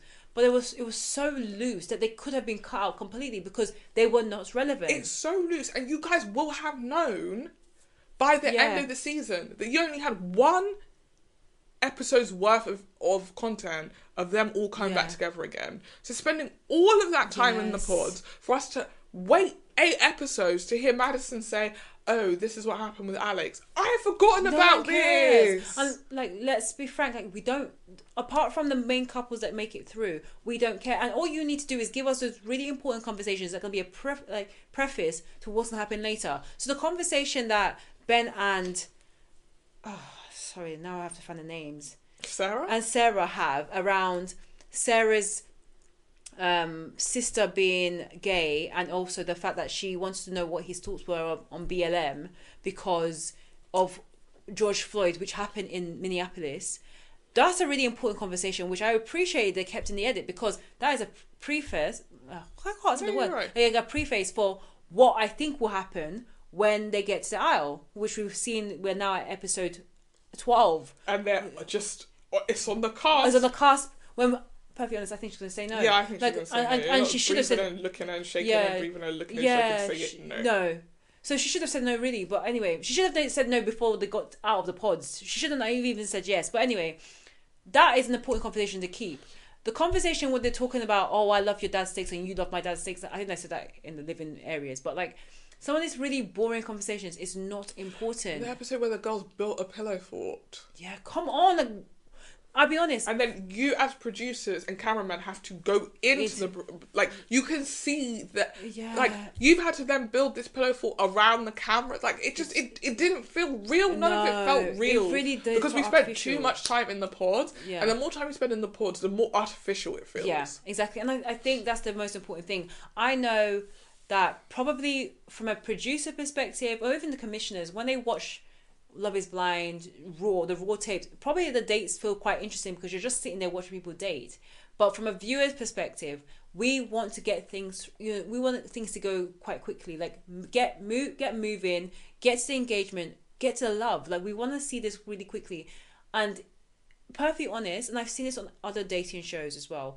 If you don't have the drama, please do not be afraid to either shorten. Didn't they do it in the last season? The last season, the back end episodes were suddenly much quicker and much shorter. Yeah, exactly. Because they lost all those couples. Yeah, exactly. And the pods, I would say, in series 7 was actually really long, so that was an issue as well. But I would say if you don't have the drama, just cut it short, because those 6 episodes could have been tightly 2, 3 at most. But actually, you could do 2.5. But it's a half segment of episode 2. They're making it to Mexico. Because there's so little drama. Joey and... What's her name? Madison. No, Joey and... Oh my lord. The names are... We're going to struggle, girls. We are really struggling. Oh no. Monica, not Madison. Joey and Monica literally couple up and do proposals within episode 1. Yeah. They have met in episode 2. Yeah. Taylor and what's his name? Daniel. Taylor and Daniel. She's kind of not really speaking to anyone else. He's kind of not speaking to anyone else. They're off. Madison and Alex is the only thing that's interesting because Madison is talking to Dave as well. David, yeah. And talking to Alex. And she is an interesting character. Yeah. So it's interesting. And she's in a love triangle. Yeah. The girlie that she's in a love triangle with, it makes sense why we're seeing that stuff. Yeah. The black couple is interesting because they're in a love triangle. Yeah, Devin and Jesus. All their names. I always want to give them the nicknames I had for them, but Devin and Virginia. Devin and Virginia. It makes sense why we're seeing them because they're in a love triangle. Like Brittany. Everyone else, where it's just straightforward, get them on out of here. Yeah. Get them on out of here.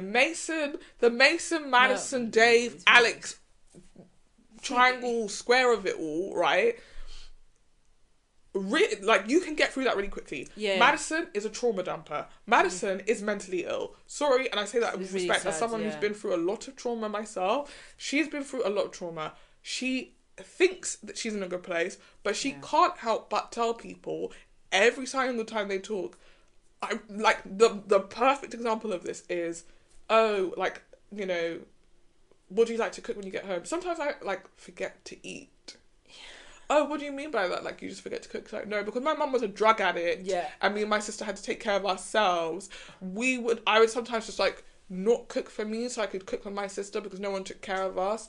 And I actually, at a young age, learned to sacrifice myself to take care of the people around me. That's wild. Because when she said that, I was like... And that was what every conversation was like. Yeah. She literally could not have a conversation without it coming back to the fact that her mum was a drug addict, her dad was a drug addict, her stepdad died of OD in front of her. Her and her sister were basically fending from themselves from the age of 10. That stuff is all valid. That was your lived experience. But when it's this close to the surface, it's not handled. No, it's a lot. And the thing is, Alex... I mean, there's a lot of allegations that have come out about him, and I have not read it enough, so I can't talk too much of it. In that particular moment, you could see him, really retreating with each date because it's like, I don't know how to handle you. Even got to a point where he had to say, how do you want me to react to this? And she was like, I don't want you to react to this. I just need you to... I'm telling you this so you understand why I'm doing it. And that's the problem, right? You can have a trigger and a response to your trigger... And know those things, but that doesn't mean that makes you easy to be around or manageable. Me saying to you, if I've had a bad day, I'm probably going to be emotionally and mentally withdrawn inside of the home that we live with together, and I don't have any way to get out of that, and I don't intend to learn how to do that. What are you supposed to do with that information? That's like your partner saying, if I'm upset, I'm going to look myself in the room for 6 hours, and you just have to deal with it. No, we're in a relationship. There has to be a way to get around that, because what if you do that on a day where I need you to show up? I need to know, and I get it. Sometimes you're going to feel how you want to feel, and you're going to deal with it how you deal with it.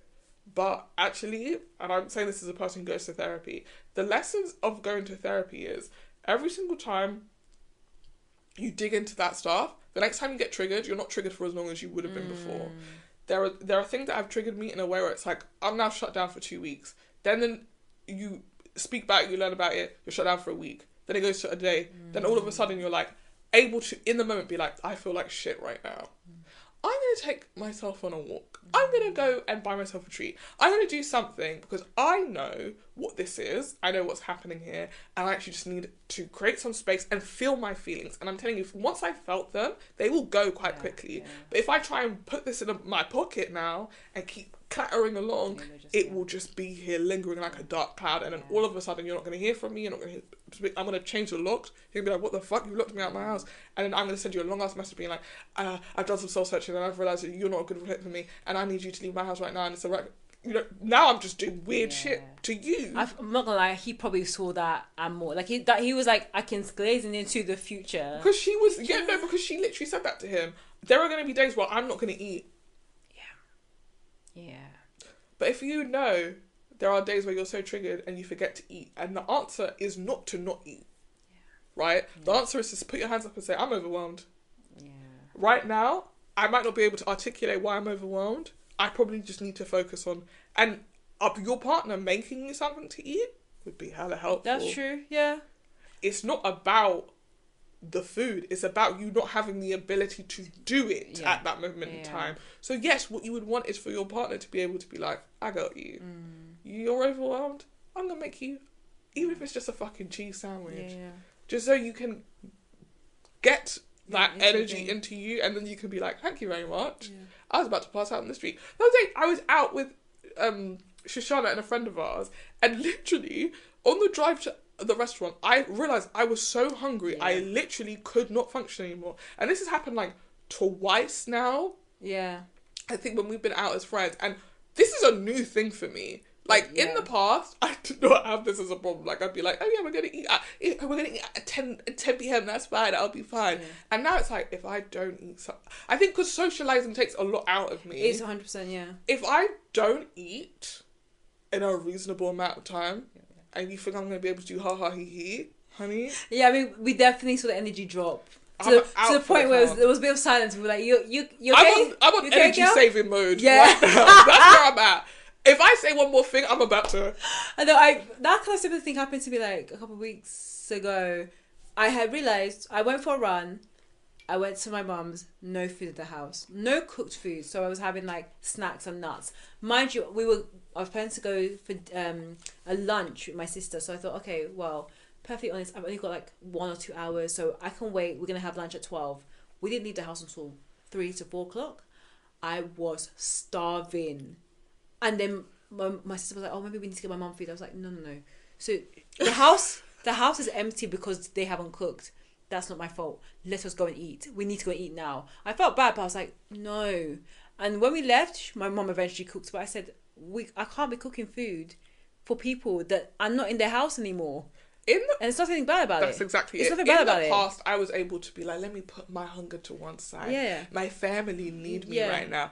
Now that I'm trying to be more conscious about taking care of myself. When I am depleted, I can't show up for you guys no more.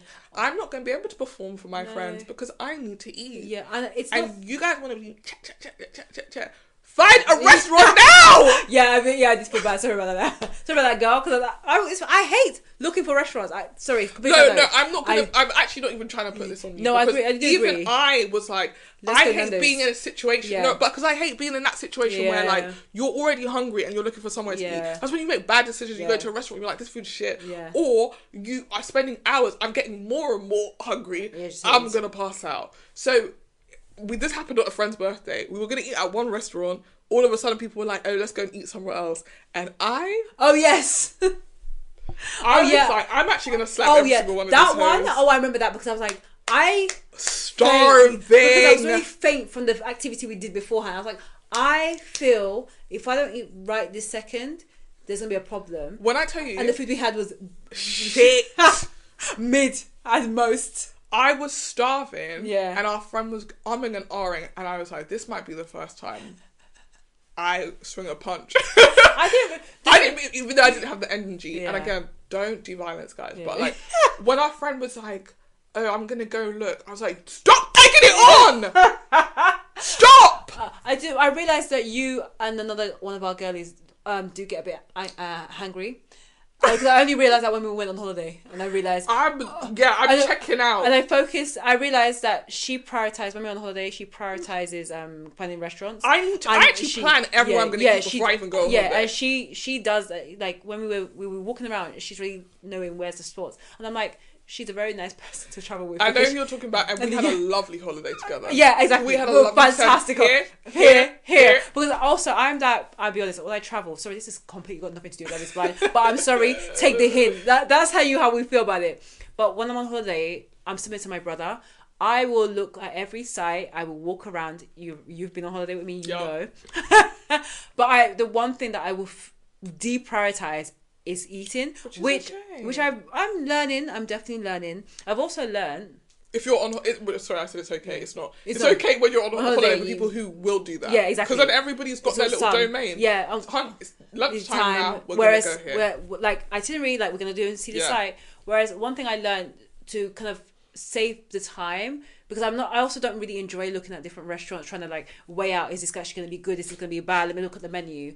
So one of the key things I did when I was on holiday recently was I would ask the hotel like reception if they had any good recommendations for food and hotel restaurants nearby, and they gave me amazing recommendations. Great. And that actually took one thing off my mind of That's really cool. I don't actually need to think about this because I know I'm eating. And also because it's quite local, it means if I'm having dinner, I eat, and then it's going to take me like 5 minutes to get back to my hotel afterwards. And that actually really helped in terms of managing my time, but also my itinerary as well. And then one thing to not think about. But I can't remember how we got to this point. We're talking about those needs, right? Yes. I would be a bad partner if I didn't communicate to my partner. Yeah. Here's the situation. Yeah. I'm a barrel of laughs. I'm so fun. You're going to love spending time with me. But if I am hungry and you want to and ah about it, understand we will break up before the day is over, because if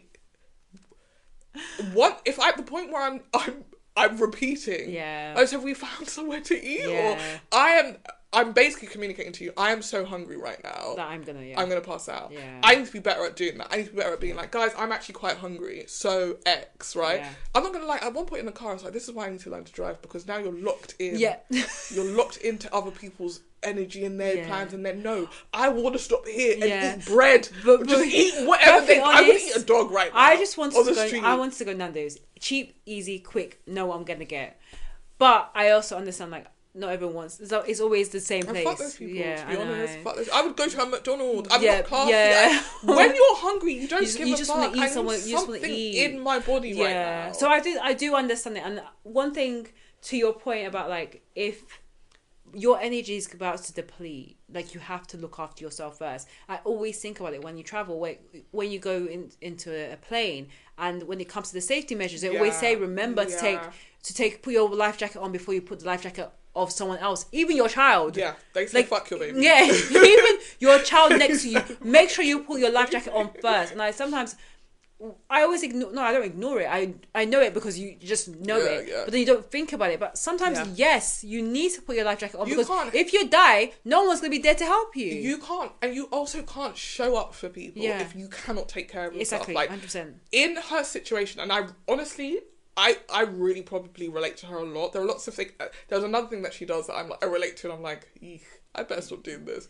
But she, in that thing where you had to grow up before your time. Yeah. It does something to you. It makes you a very particular kind of person. And it does mean like really normal, basic things that other people know how to take care of themselves, like tidy your house, take a shower, eat. Yeah. You put to the one side because those were not a priority when you need to make sure your mum's not dead in the next room. Yeah. That wasn't me, by the way. I'm not saying that was the life I lived. But when you are suddenly go from being a kid to being an adult, straight away, it really fucks with you.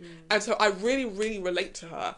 But I think the problem is, just because you've acknowledged that trauma happened to you, doesn't mean that you are now scot-free to behave in any way you want to behave, and other people just have to deal with it. And I think what she wanted from Alex was a blanket. That's so cool that that's what you do, and I will love you regardless. And I do think he didn't handle it very well, but I think the right thing happened between the two of them. He was not the right man for you. No, not for you to spill, again, inappropriately to some extent, but to spill your truth about yourself to someone, and for them to be like, that sounds like a lot. That's not your man. He wasn't. That's not your man. And it's hard because like I've had conversations with friends about this, about what do you do when you're a person who's had a lot of like difficult shit in your life. Like, what business do you have dating someone who hasn't? Because they're just going to be looking at you. You're an alien to them. And vice versa. That is also very true, but also I do feel like there are good, I always say this, but there are good men out there who are secure, who is like, look, yes, that's something that's happened and the circumstance that's happened in your life, but it doesn't stop me from loving you. It just means that you're teaching me how to love you better.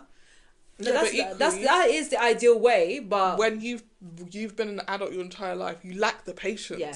And that's the thing. I do get that. You would want that partner. That's what I mean. That's why it bothered her. Yeah. I don't doubt for a second I could train you, but I don't want to have to do that. Yeah. Again, I think in a similar way, you romanticize what you want your partner to be. I want him to be perfectly molded out of clay for me. He's ready to deal with all my shit. He's a quick learner. Yeah. He's an angel. He's hot. Like, you're asking for a lot. It is a lot. And again, the things that you're asking for, love is blind. It cannot provide for you. If you have not seen the last 7 seasons to this point, what made you think, with the issues that you have gone through, that is the right environment for you to be in? This is not it. And also, like, there's also the flip side. Like, I think someone would say, like, maybe you can just be with someone who has experienced something similar so you can relate. That doesn't work. That does not always work, because, perfectly honest, there are things that you haven't resolved and there are things that the other person hasn't resolved, and then it becomes so complicated trying to resolve and try a compromise between the two of those issues, or multiple issues, that gets in the way of the relationship. So I don't know. Yeah, I can't say what's easy and what's right, but like, I feel that's even as difficult as someone who's more secure. I agree, it is difficult, because ultimately the truth is no one else can save you but you. True. Like, no one else can heal you but you. The example we gave earlier, your partner can cook on the days that you forget to eat. Yeah. But that doesn't necessarily help you work through understanding that if you're hungry, you need to eat. You're not learning anything. Like, I have a friend where we talked about this, and she was like, she's talking about her partner and how, like, he's good to me. Like, there's been so many days where if he wasn't there, I don't think I would, I would probably waste it away. And I was like, that is a good thing, don't get me wrong. But is that you learning that you need to stop allowing yourself to get to a point where you're so hungry you would waste away? No, because basically now what you've learned is, if I'm withering on a sofa, someone will come and give me sustenance, and then I can yeah, exactly. Now you've created a codependence where they want to please you and take care of you, and you don't then need to heal, because someone has said you as you are in the broken state is fine. Where's my incentive to grow? I don't need to. Yeah, I wouldn't be in therapy if somebody had said to me, hey, I love you as you are. Yeah.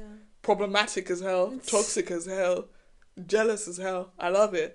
You would be hearing me. This podcast would be a different podcast where I'd be like, thing is, my man is perfect. My man's never done nothing wrong in his life. It would be a trad wife pods. And I would die for him, because he literally worships the ground that I walk on. I could take a shit on the floor in my own living room and he'll come and clean it up. Yeah, I think there's such a balance between dependency and enabling behaviours. 100%. Sometimes you have to have ugly conversations with people that you love. And I don't think in this instance, Mason wasn't able to have this conversation. Neither was Dave, I'll be honest. Who else was she talking to? Dave, Mason, and Alex. Yeah. Jesus, she went around. So the other thing she did, to speak about Madison again, is I'm saving myself until marriage, but I'm also going to have highly sexual conversations with people. I think that is appropriate. I think that is appropriate. That conversation she had about cream pies. After we had just watched her have a really lengthy conversation about how she's really uncomfortable about sex and she doesn't have sex and she's saving herself for marriage and blah and blah and blee. And I was like, this is the problematic behaviour of somebody who understands the power of their sexuality and the power of withholding it. Yeah. Your celibacy is less to do with you genuinely feeling like that's what the right decision for you is and more to do with the power that you wield when you do that. That's the problematic thing. And I'm saying that as a person who also understands the power of teasing and also withholding. Yeah. Like there is power in that. There is power in getting a man hot, and then when he tries on with you being like, excuse me, I'm a servant of the Lord. That he's in his head like, what, did I imagine that whole situation? No, you didn't, baby. I knew what I was doing. I came here to be messy boots. Yeah. And because honestly, you're also working through your own desires. Yeah. That cream pie conversation was titillating to her. Who was she having the conversation with? Alex or Mason? Mason, I think. Mason, okay. Was titillating to her because she knew that he would be on the other side of that wall being like, oof. Yeah. This is hot. She likes the idea of being a hot person to you. Yeah. But she's also saying, I'm not going to have sex with you. Yeah. So why engage? Like, that was the first time I ever really thought about that thing of like, if you are not going to have sex with someone, why do you want them to be? And she did it multiple times. Why do you want them to be aroused by you already? Because isn't this going to be a problem on the other end? Yeah.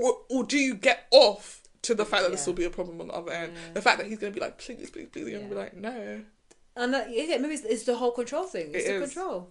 It is. I don't want to out myself, but it is. It's a control thing. It's a control thing. I think Madison is a very interesting case study, just in general. And the control is what has got her to the point that this is the thing. I genuinely relate to her. She wouldn't have made it this far in her life if she wasn't so disciplined and she wasn't so controlled. I think because given the stuff that she's seen, she could have ended up exactly like her parents. True. That is very true. I think there's been a lot of things in her life that's been out of her control, and it's like, well, now this is something I can control. Yeah. Access to my body, the way that you imagine me, the way you perceive me. I think that was what was titillating about going on Love Is Blind. Exactly. Wow, really interesting. I'm surprised that she made the decision, but again, control and power, to refuse to marry Alex. Yeah. Was a very mature thing because they would not have been a good match. Yeah. But equally, I do think it ticked that box of being like, and at the end of the day, I still won because I was the one who said no. Yeah. The Molly, Lauren, Dave thing, Dave's chat was dead. Oh, so good. I think he turned a lot of women off. Yeah. Somehow Lauren and Molly stuck the landing. Yeah. Do you know what I've learned with just seeing Dave? And I think it's been quite recent with there's something else that I watched. That Negan is becoming less and less attractive to me. Not for men. Yeah, maybe like, if you can, I think it's a British thing. If you can banter well, great. But Negan is becoming toxic. I'm going to say something problematic. Not problematic. When have you not? I know. I'm like so edgy and cool.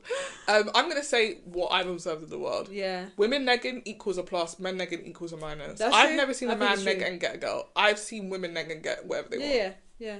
Because I think it's negging, if done right, it shows that you're quite quick-witted. Yup. Can you think quick on your feet and you're funny and you're like a vibe and like you sound like you're a nice person to hang around with. Yeah. As a woman. Yes, exactly. Negging, as a man, it means that I disrespectful. Yeah. When I'm around you, I am constantly going to feel inadequate. Yeah, insecure, feel less of myself. Exactly. It doesn't work. Yeah. It doesn't work. No, not at all. Not since women started to. This is Beyonce's life. This is Beyonce's fault because she said you run the world, girls. And ever since then, men can't neg. No. Call Beyonce, explain to her. No. So yeah, the Dave. Dave, Molly, Lauren thing. He's talking to both of them. Lauren feels like a girl. Molly feels like a girl he's been with before. Yeah. The kind of girls that he is attracted to before. Lauren is a scary new prospect. Yeah. He's keeping them both in play. Yeah. He is telling them, "You're my fave. You're my fave." Yeah. Eventually, Molly and Lauren have a conversation, and it becomes clear to Molly that Lauren is perhaps his actual fave. Did it really? Because the way that between them they talked. Okay, they had a conversation. Yeah. Up until then, they had not had a conversation between them about the fact that they were dating Dave. Because it started to get awkward in the women's quarters. Yeah, the girls were just climbing up when people were walking in. It was tense, honey. Yeah. It was like, a cowboy walking into a saloon. Very that. Who's going to draw their pistol first? Dave, in the meantime, is mentioning that, like, he has a sister. Yeah. Dave is the first man to have a sister. I don't know if you know this. No one has ever had a sister before Dave. Yeah. He has a sister. Her opinion means a lot to him. She didn't approve of him coming on the show. It's really important to him that whoever he picks up, his sister likes. Mm-hmm. He's talking about this a lot in the pods already, right? Consistently. Molly goes to Dave and is like, "Hey, I've heard that you kind of like Lauren. What's the deal?" He's like, "Yeah, I do like Lauren." She's like, "Okay, cool. I'm going to take myself out of this situation then." Do you know what I didn't like about that conversation? Is that the way Dave presented it is like he tried to get Molly to break up with him. 100%. Yeah. In the same way he did with Lauren later on. Yeah, he did, yeah. Spoiler alert. Yeah. He literally was like, well, you can make up your mind what you want to do, but, I kind of want to see how things go with Lauren.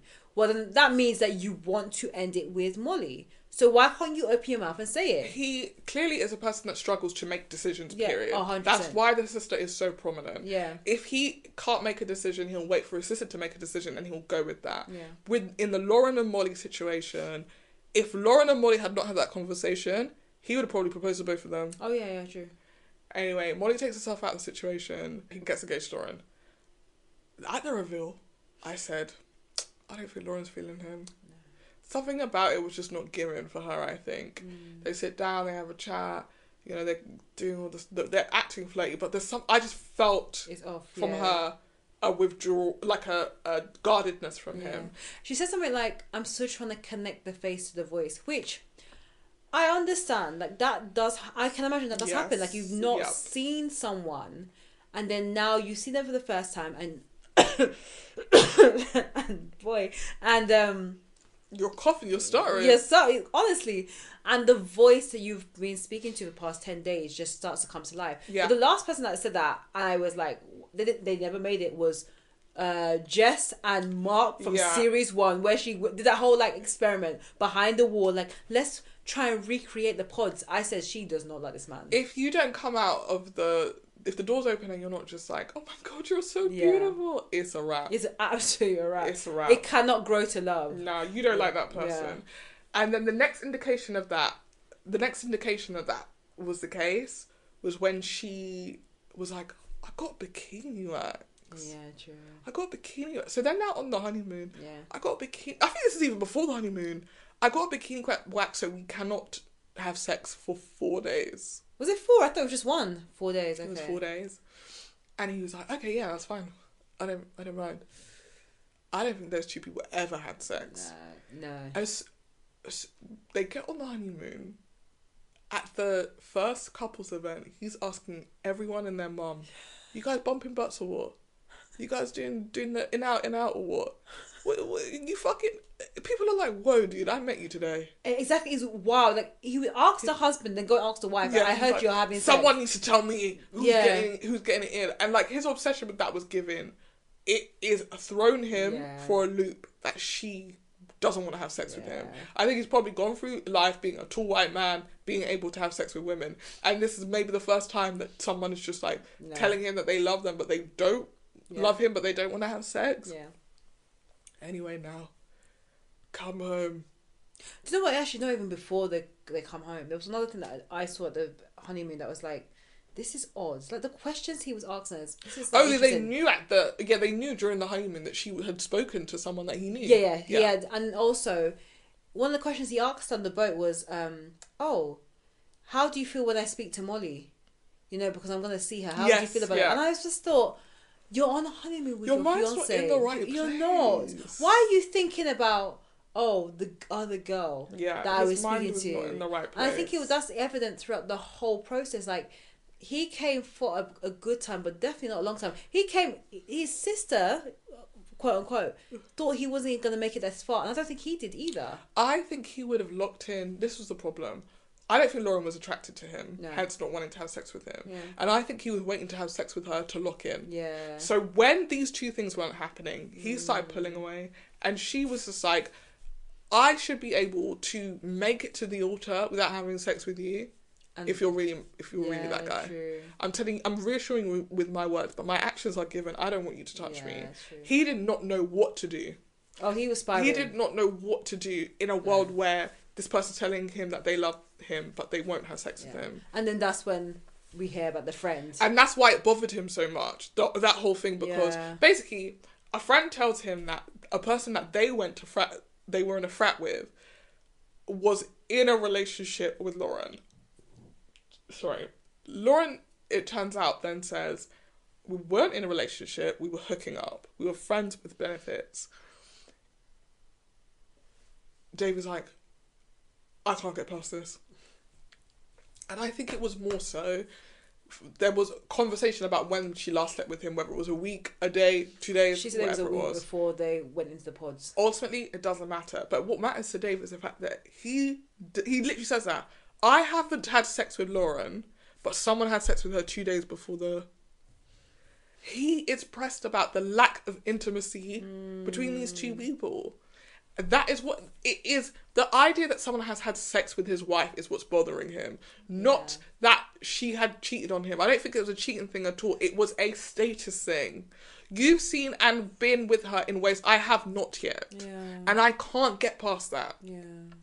Because it doesn't make sense to me why a week in, 2 weeks into a relationship, the bikini wax is not an issue anymore. Oh, true. That just seems to have flown by. The new issue is you had sex with someone else. In real life, I hate to break it to a lot of you, the person that you're with probably has had sex with someone else. If you're 33... Which he was. It'd be different if you were 16. Yeah. You're 33. It is likely the person that you're with has had sex with someone else. Yeah. They weren't with you. You just have to move on and live your life. Yeah. It is what it is. Yeah.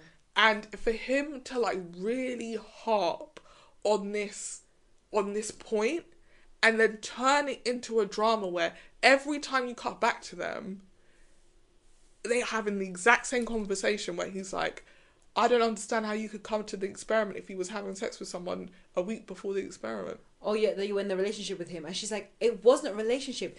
It was a hookup. It was not real. It was just. My sister's saying. But my friends are saying.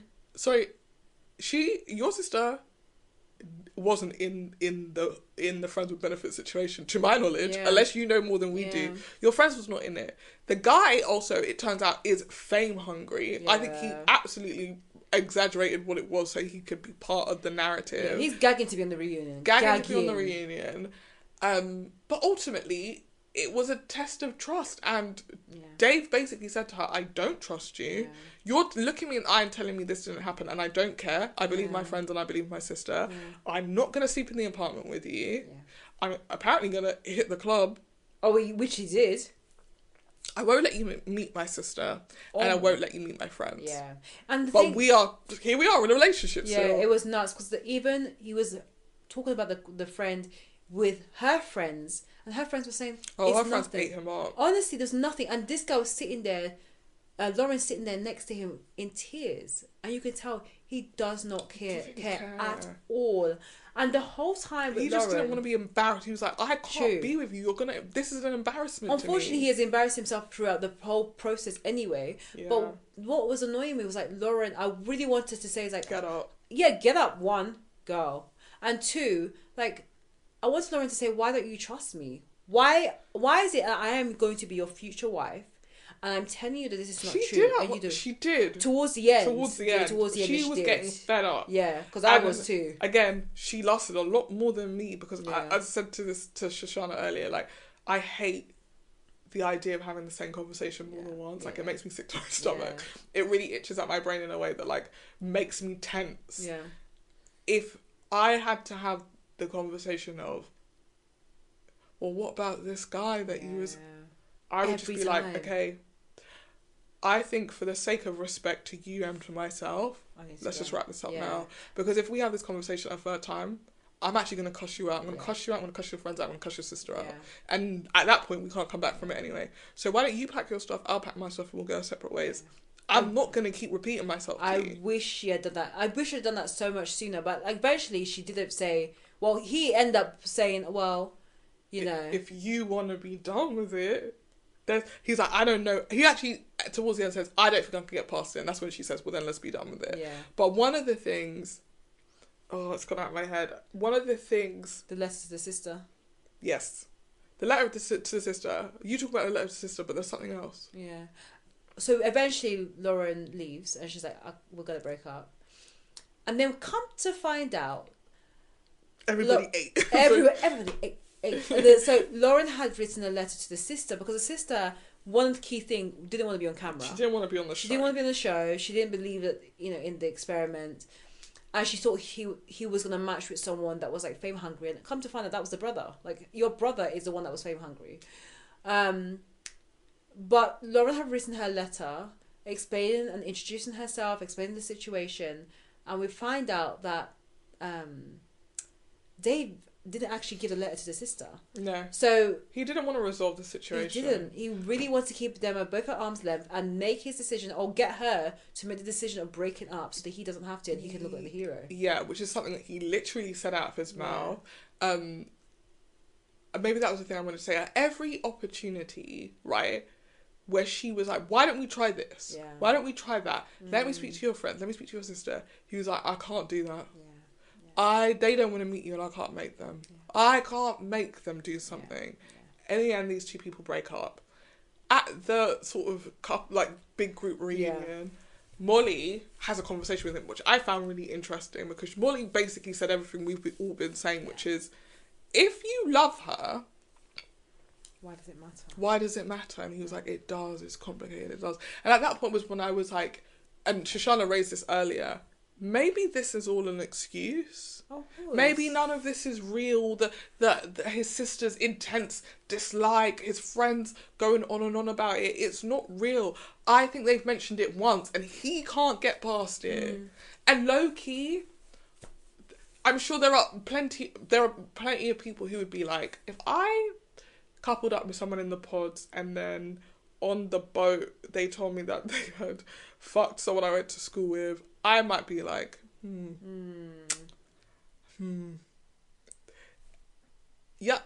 Yeah. Yucky. Yeah. I would like to think I'm mature enough that I could probably look past it. But I don't think you could. And men feel like they're so...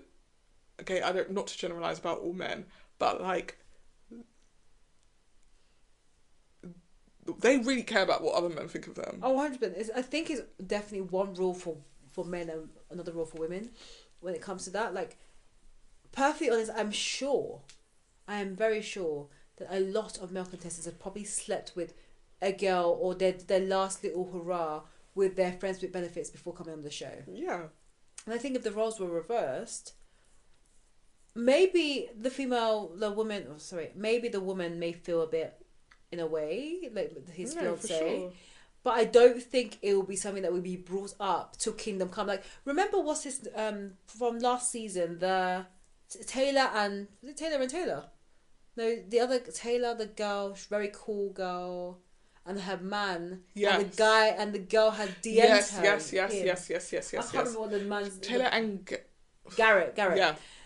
So if a girl from the past DM'd Garrett to reach out to him, he didn't really mention that he had got engaged or something had happened that he didn't really disclose that he was not interested. Yeah, he was maybe a bit too friendly in the response back. Yeah, exactly. And Taylor was not having it and she was not happy, and they had a lot of conversations, and she was like, we had to have some of these conversations off camera, but they resolved it. They're still married to this day.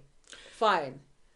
But why is it that, perfectly honest, okay, Lauren hooked up with the guy, he's a friends with benefits last week before the pods. Perfectly honest, I understand why people continue dating all the way up to the pods, all the way up to the show. Make it onto the show. That is so true. Like, this show is so unpredictable. The production could be like, sorry, we've decided to cut you. Like, it's a big call to say someone needs to stop their whole life in the next 3 months or year before they find out whether they get on the show or not. Because again, the selection process can be so unpredictable. So I just felt like everything that Dave was saying was an excuse, because he ultimately knew, I don't want this. Yeah, I mean, look at Ben and Sarah. Yeah. Just to jump to them briefly. Oh, we can talk about them. Ben and Sarah are in the experiment when Sarah sees a TikTok of a random woman talking about how she's sick of men that are narcissists or abusers or not, who are not good, ending up spotlighted by reality TV. And she says this to Ben and he goes, yeah, I think that's about me. That's crazy. I think that's about me, because that's a woman that I sort of went on a couple of dates with.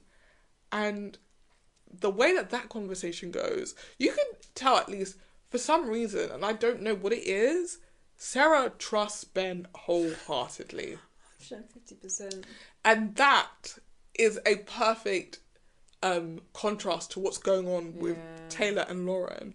Like, we're talking about Dave and Lauren. Sorry, Dave and Lauren. We're talking about if you flipped the genders. That is a flipped genders. And his thing is worse, because it's somebody saying that they did date you and you were not good to them. Yeah. And then I'm going to continue to date you. Like, that's a big red flag. And when she's asking about, he's like, I don't really remember her. It's like, well, did you have sex with her? No, I know for a fact I didn't. So you do remember her then? Because surely, I'm confused as to how you don't remember her, but you do remember not having sex with her. I feel like either you remember that or you don't remember that. His answers were question mark, question mark, question mark. And she said, that's my man and I'm going to stick beside him. And Dave couldn't even give Lauren the benefit of the doubt enough to let her stand in front of people and defend herself. That's the thing that's even worse. She wasn't saying, go there and tell them I didn't do it. She's like, let me do it. Yeah. Let me do it. I'm happy to do it. And the thing is, it's just, with Lauren and also with Sarah, it is so evident how much they wanted this. Like, I do believe that Lauren just wanted to win. She wanted to win Dave, especially over Molly. I know that Molly and Lauren made up, but I felt like Lauren was so desperate to be in this show, so desperate to get married, that she would have happily stuck with Dave until the very end, because really and truly she should have ended with him after he started bringing it up for the third time. After he brought it up after the honeymoon, that first time, he was like, well, if you don't trust me, and I'm trying to speak to your friend and you still don't trust me, then let's go. I think what's really interesting to that point about her just wanting to win. In the pod, she says to him, right, when he's like, oh, I'm not sure who I'm going to pick, right? She's like, I think that you have connected with me and you have a habit of pushing things away and ruining them for yourself. Yeah. And that's why you're doing this. And I'm the better choice, whatever she says to him. She actually says the word, pick me. Yeah. She's the one that I remember her saying, literally, pick me. I said, my gosh. It's not enough for her in that moment where he's basically umming and ahhing to your face. Yeah. She is like, I will leave this situation with a fiance. And in that time, she totally understands that he's just self-sabotaging. Yeah. Later on, when he's like, I feel like I made a mistake breaking up with you. I just, maybe I got scared. I'm pushing things with shit. I'm not interested in that anymore. Yeah. So either you understood him or you didn't understand him. I think she was like, in the moment where someone else's pride is going to be hurt, I'm happy to go along with your self-sabotage story. By the point where my pride's going to get hurt, hell fucking no. Yeah. You've made me look like an idiot. I'm not interested anymore. Yeah. And also, she didn't know what he looked like yet. And now I think she's seen him now. She said, even when her and Molly were talking outside, and Molly was like, oh, his selfies, and then she was like, Lauren was like laughing along. You did not find that man attractive. Yeah. You didn't. So, to me, I had really predicted by the end of those 6 long-ass episodes that it was a no between Lauren and David. They were the only couple that got their names right, because everyone got little nicknames. But yeah, it was a terrible couple to begin with. I actually still feel like Molly and him could have been a better choice, but they would never have lasted either. He would have found another reason why his sister didn't want to meet Molly. And that's the best way to describe it, yeah. Because once he saw Lauren, he'll be like, oh no, it should have been Lauren. Something stupid like that. Should we talk about Ben and Sarah since we got to them? Please, let's do it. Okay, again, their relationship is pretty uneventful in the pods. There is a moment, I think we talked about this, maybe I mentioned it, but like Sarah was like, like racial justice is really important to me. I'd love to know what you think about Black Lives Matter. And out of Ben's mouth he says, I really think about that. I don't really know anything about that. Huh? You live in America since 2020 to now. You lived in the state where the incident happened, and when the murder happened of George Floyd. It's never crossed your mind. Also, can I just say something? As a Christian, for you to really sit there and say, things happening to people I don't really think about is crazy to me. Yeah. Because who are you praying for in the service? Yeah. Themselves.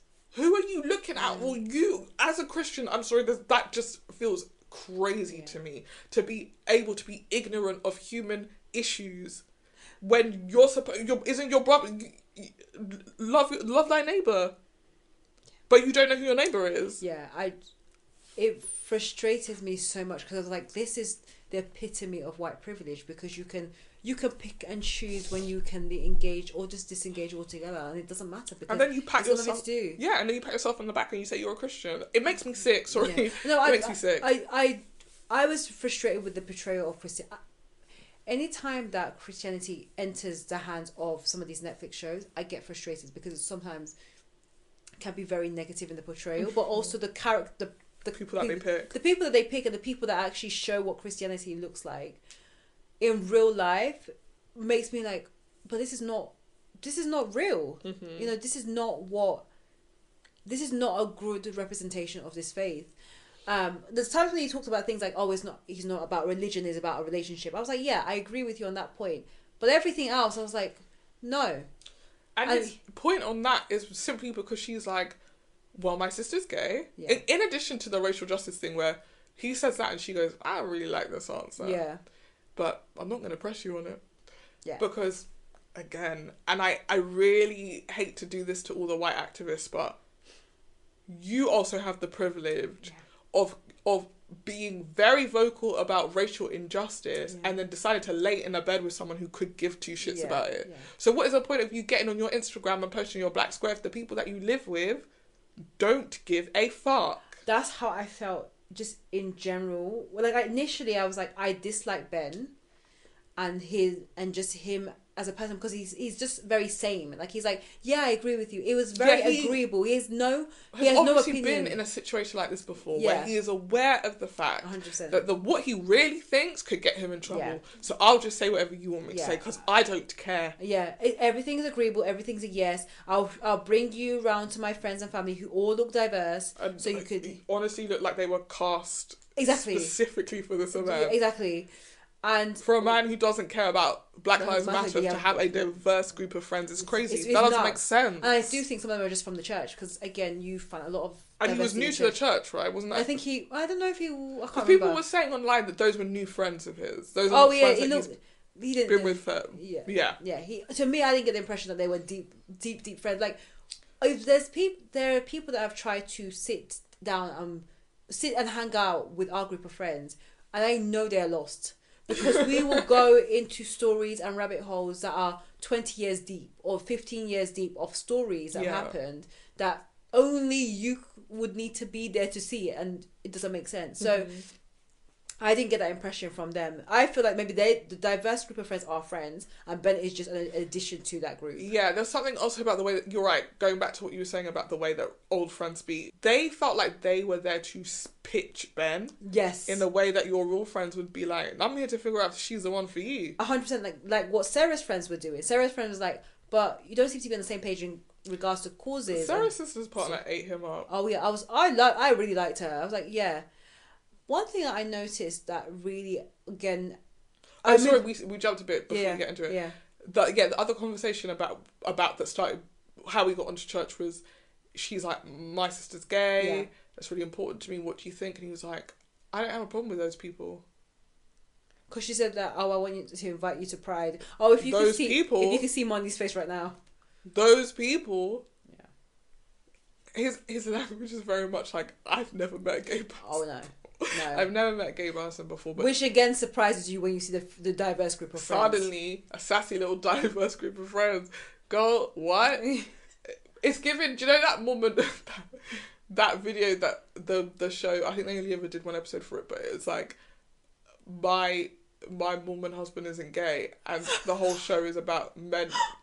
Clearly gay men who happen to be Mormon who have wives. I've never seen that show before in my life, and but it also sounds wild. They talk about, you know, this affliction they have for like thinking about men, but they would never act on it. And they sometimes talk about that affliction with their wives. So they'll be like, I saw someone in the grocery store and I thought I had unclean thoughts about them. And it's just giving gay the house down boots. And you are telling yourselves that just because he doesn't fuck men, he's not gay, so it's fine.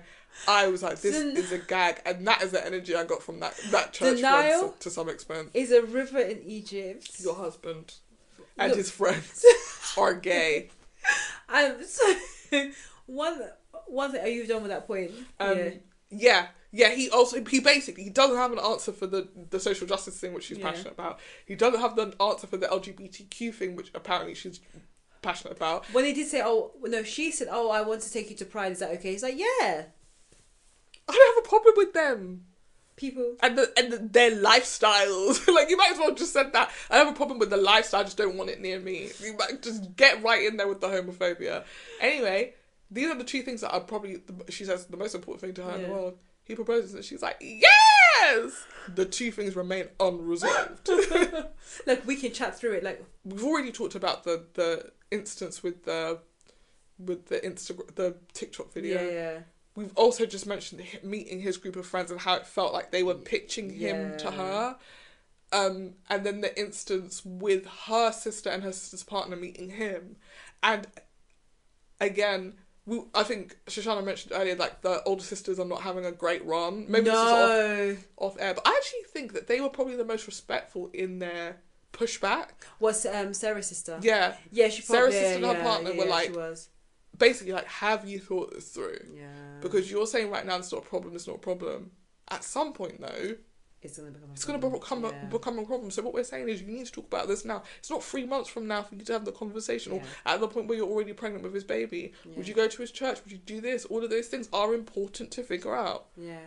I think that's where my point kind of is best to interject here. Mm-hmm. And I actually have now 2 points. One, if you notice from the first batch of episodes, episode 1 to 6, to the later ones, Sarah's language around her social causes that impact her changed. She moves the conversation from talking about BLM and Black Lives Matter and race to LGBTQ+, or just changing it to more social issues or social causes that impact me. And that's where I started to get a bit frustrated, if I'll be perfectly honest, because... I didn't notice that, but you're right. Yeah, because the way that we are getting at Ben for his privilege to pick and choose when he wants to engage, and in his case, not engage, I felt like I was getting frustrated with Sarah because she was picking and choosing what causes she wanted to be an activist in.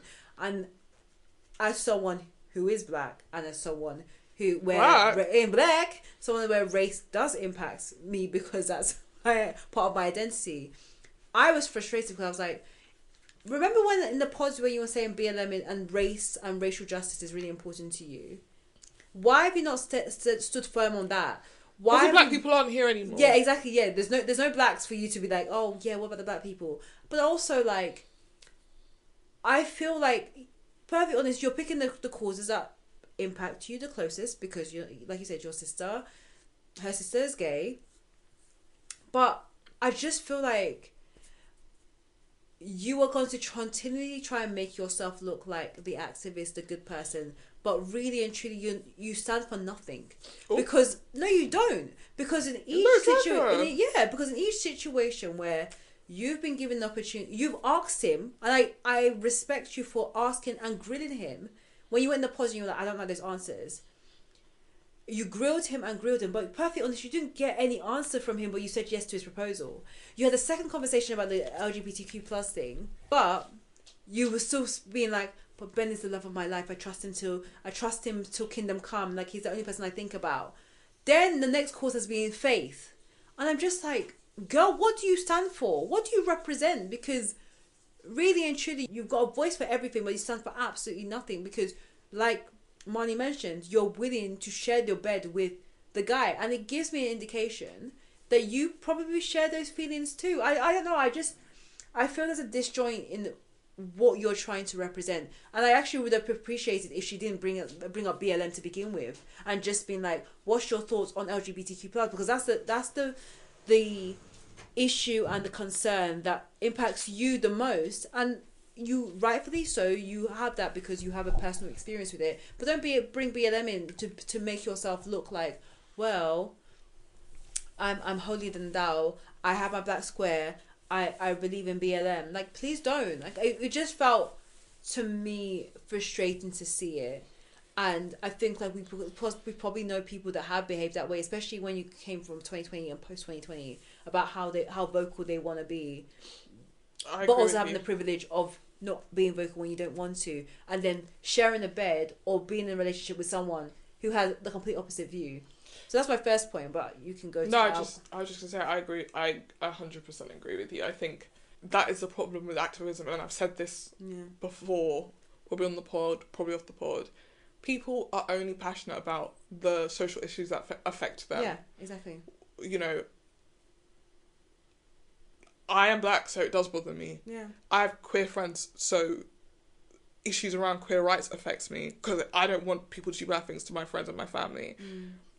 Am I much in the street for euthanasia? Not right now. Yeah. But if it affected me, sure as hell would. True. People are only interested. Like, there are so many things to protest against in the world. Yeah. You would have to quit your job and make your job protesting. Exactly. If that's what you was. Exactly. If you were going to fight for every single one. The truth is, you only do it for the stuff that you care about. So I am the times where I see people who are not black really, really championing the BLM fight is when their partner's black. Very true. They got black family members. Suddenly, you're like, hey, it's not okay. Yeah. It's not okay that they do this. Like, and I don't think you get a pat on the back for asking people to not kill your husband. Yeah. That's basic. You could have asked your husband. You could have asked Ben, where was he on January 6th, and I would have agreed with you on that. Or you could have asked him who he voted for, or what he's going to vote for in November. Because actually, when they filmed this was filmed in February 2024, I think. This time last year. So you could have literally done that, then bring up BLM. That point that she made to her sister's partner, and her sister's partner was like, what the hell does that mean, basically? When she was like, we are fiscally conservative, but socially liberal.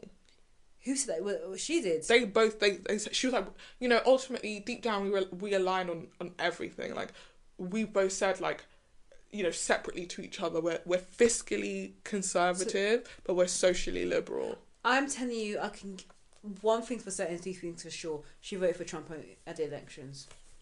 I believe so. I believe that she voted for Trump. I mean, it would be crazy to be getting on your high horse about LGBT issues and then vote for Trump. Do you know the demographics of the demographics of the votes last year showed that significantly more women voted for Trump than we would have expected. That doesn't surprise me, because there are a significant amount of women that think feminism has ruined their lives. Yeah. The same feminism that has allowed them to vote, by the way. Your dream, putting daddy on the pedestal, patriarchy, they wouldn't let you vote for patriarchy, even if you wanted to vote for patriarchy, sweetheart, because that's not how you won the vote. Yeah. It was the poor Emmeline Pankhurst and that girlie who got trampled by the horse. Emmeline Pankhurst and Amelia Suffragette. Amelia Suffragette. Amelia something, I think her name was Amelia. Emily and her sister chaining themselves to railings, starving themselves, the girlie getting trampled by the horse. Yeah. If they didn't do that, none of us would be sitting here talking about the vote and being like, I really care about these social issues. You wouldn't have any time to care about social issues. Because you got a baby to look after. Because you can't vote. Yeah. That's very true. The only power you have is trying to persuade your husband to vote. Yeah. But you will never be able to walk into a ballot office, and place a ballot. Yeah. Because nobody's ever fought for you. Yeah. And you're talking to a man and socially liberal. I don't hear you saying anything about Muslims. I don't hear you saying anything about Asians. But Asian hate was on the rise after the pandemic. Did you go out and march for Asian hate? Did you go out and march for Muslims who are being treated unfairly because of stuff that's happening in the Middle East? Did you go out and march for Palestine? Yeah. You can't just wake up one morning and decide, I'm going to be an activist, pick one cause, and then pat yourself on the back and be like, I'm eating the girls up. I wish you just didn't bring it up, to be perfectly honest. I mean, that being said, you want to ask the important questions, but but the question you're asking is a fantasy, because you're not really that girl either. No, you're not. Like, him saying, I don't really engage and don't really care about it, even though it was like, you were like, I don't really like the answer. It wasn't like, this answer means I don't want to continue talking to you because you continued the conversation to the point where you said yes when he went down on one knee. So because you're not really that girl. No, that's not. Like me being in the pods asking people how often they go to church, and no, for what, I don't go to church. True. I'm just doing it really because I want to feel superior. Yeah. I want to feel morally superior. That's the thing. It's like half of it is that, and the other half for me is like, you're so desperate to get married. You're like, but we agree on most things, so I like him. Agreeable. Because he himself is also, yes, whatever you like, baby, whatever you want, we can talk about it. So that was my first point. My second point, and I'm going to say this from a Christian perspective, and as a Christian, I know everyone's got their different perspectives on dating outside of their religion. But this is an example where you really, really need strong alignment when it comes to faith. This is my opinion only. I think there is an ease that you get when you date someone who has the same religious values as you do. So if, for instance, and it's clear from Sarah, she is not very religious at all. She did not grow up in the church. It sounds like she's probably had quite bad experiences from a church perspective and faith perspective. So she does not engage. And because she finds parts of the faith to not be LGBTQ friendly, therefore she is not engaged. Now, when they go to church, great that they weren't filmed in church, but again, I always feel nervous anytime any Netflix show or some of these shows try and show the Christian faith, because usually it's used as a storyline to show it in a negative light. Anyway, she was like, I don't really like the message. I don't really like what has been said in terms of the values. Doesn't seem to really align. She did research about the church. She wasn't really feeling it. She was asking Ben if he was willing to change to a more chill dude church. Yeah. Well, they say gays rule. That type of thing. And he was like, yes, but it is a strong community that I've engaged with and that I connect with. And I'm like, there is this disconnect that you could have seen from the pods. It was, even though he kept saying yes, you know that you weren't engaging like that when it comes to faith. Now, again, it's all my opinion, but I feel that if you are on different pages, and in the Bible we say unequally yoked, in that kind of, in your viewpoint when it comes to faith, you're going to find it so difficult when it comes to marriage. Because when he wants to go to church on Sunday, and you're like, I'm not coming, I'm only coming for special occasions, those special occasions would dwindle. When they were at the aisle at the wedding, and she's walked up and they do a prayer at the beginning, her eyes could not roll as far back as possible. I was deeply confused by even the service that they ended up getting, given how she was so reluctant to engage with anything Christian. Yeah, so I was just like, why? Like, she's obviously uncomfortable. Ben doesn't seem to care because this is something that he is connected to. So that's why I do think, even though we were left at a cliffhanger, I think the cliffhanger will show and resolve that she's going to say no, because they are not aligned. If she says yes, they will not be together at the reunion. Yeah. One thing for certain, 2,000 things for sure. They will not be together at the reunion. Or if they are together, she voted for Trump at the elections. But I just feel like when it comes to faith, there is a reason why there is so much talk about being evenly yoked with someone, because the fundamentals of the faith can be complicated for people if they're not on the same page, and it comes out in different ways. Sometimes it's like, oh, what we're doing on the Sunday, versus like, oh, something happened and we're in a time of need. One guy's going on his knees to pray and you're there going like, no, I don't believe this. Or you want to go to Pride and he's like, well, I've got a church something going on this evening, I can't come to Pride. Like, that is, oh, this afternoon I can't come to Pride. Like, there is going to be things that is going to... You can come to Pride. Pride is on for long. Yeah, or to the evening. But that's what I mean. There is going to be that continuous battle between them. And that was evident from the pods, and to me, that alongside the BLM and the social cause and him not having a straight answer should have been a reason to say no and not even continue the conversation. But that's my personal opinion, and that was the reason why I disliked them as a couple from the very beginning. Yeah, I just think I had a thought, but it's gone out of my head. Sorry. No. It was probably in keeping with what you said. Oh, I know what it was. I think if you have any really niche, and again, niche is not the right word, right? Because there are a lot of Christians in the world who are also looking to be with Christians too. Yeah. But I think if you have any niche requirements, so like your faith, like your trauma, this is not the show for you. No. This is not the show for you. Like, you are not going to find your one here. Yeah. And even trying to convince yourself that it's fine, you can find someone and then try and convince them, sort of mould them into the person that you want, doesn't work either. It's a waste of your time and that person's time. You might as well just stick to the apps. At least on the apps you can say what you're looking for. True. And just say, like, look, I want someone who wants to come to church with me every Sunday. Exactly. Or I want to go to a church where, like, they are, like, super inclusive and open to anything. Like, literally, you can choose, but I don't know. I was not happy with the way that it was portrayed. But also I was not happy with the couple because they weren't right for each other. They're not right. Yeah. So that's them. Yeah. Let's talk about Devon and Virginia and Brittany, for some reason. Brittany, her name like that, which is really awkward. So these are the only black people in the season. There were other black people in the season. There was a black dude I remember seeing. Apparently she got engaged at sorry. Yes, I heard that. I heard the same thing. Again, she had no business getting engaged. But anyway, we'll get to that. Devon is the hot commodity. Brittany and Virginia are both speaking to him. He seems to have more chemistry, honestly, with Brittany. Yeah.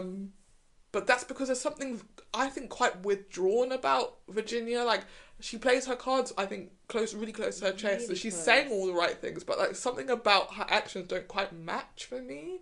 Kind of feels like maybe once he says yes and the two of them are dancing at the reception, we'll get more of a sense of her, like, shoulders down, relaxing, like, really happy. But I think for the whole thing, even towards the end, I just don't buy that she thinks that this is going to happen.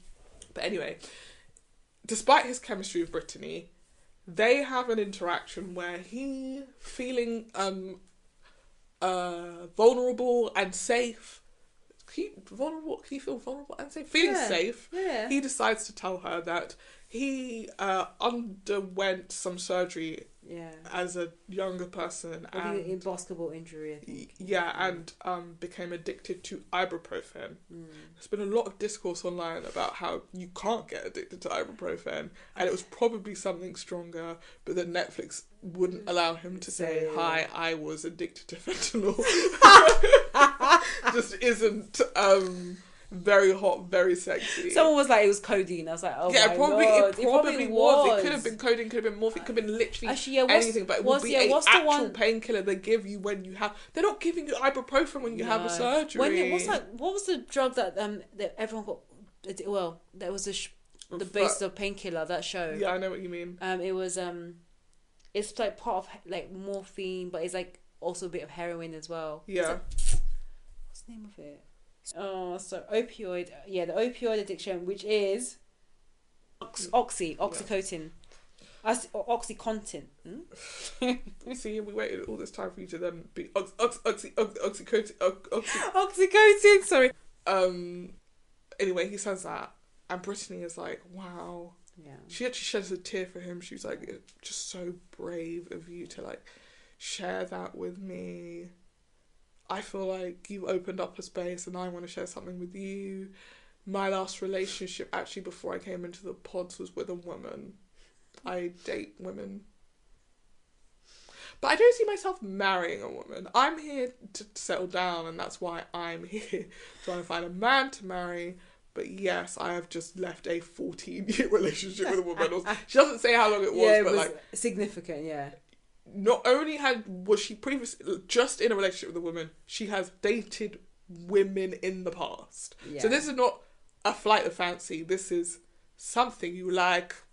Anyway, you're expecting him to do the same thing she did for him, shed a tear, be like, I feel so blessed for you to open up. And instead he's like, oh, I'm going to be sick. He doesn't say that, but essentially his reaction is like, that is not the same as the thing I said. What I said was like cute. What you said was weird and gross, and it's ruined the mood. It's hella awkward, actually. Yeah, you could tell that he looks uncomfortable. His brain is going a mile a minute. Yeah. He really basically wants to be like, so you gay? Are you gay? Honestly. You're gay! Yeah. But he doesn't, so it's just like this weird thing where she's like, hello? Yeah, that's hello? So odd. Still trying to double down on this idea that, like, she can't imagine her life with a woman long term. Yeah. You were in a relationship. Sorry, I watched this and I said, honey, denial's a revenge. Go to therapy. Because I don't think your issue is this idea that you want to settle down with a man. I think the issue is you have been socialized to think that your relationship with these women are meaningless, right? That you can hook up with women, but the idea of actually being in a lasting relationship is the last bit of your internalized homophobia that you need to work through. Because if you love women and you loved the woman you were with before, one, you would not have been on this show to begin with. No, but what I'm saying is that is enough. Yeah. There is not her having a penis won't have made that more secure. And you're chasing after a man knowing that every skirt that walks past you're like, hey, is crazy. She's like, oh, I don't like to put labels. As soon as she said I don't like to put labels on stuff, I was like, yeah, this is given. Sorry, the internalized homophobia of someone who is telling themselves they're okay with dating women. But I would love to hear from that ex-partner who probably will say she never told her friends about me, never told her family about me. Very closeted, probably. You know, it's just it that's what it read to me. And that is a separate thing for you to figure out. But Devin was not accommodating to that thought process, or even in saying like, oh, okay, well, I respect what you're saying to me, which is that you want to settle down with a man. If that's what you're saying, I respect that. He just is immediately turned off from her. I do think some of the processing for him was like, I believe and I agree with you that I do think Brittany was his first choice. If it was, because he was weighing up between Brittany and, what's the girl's name again? Virginia.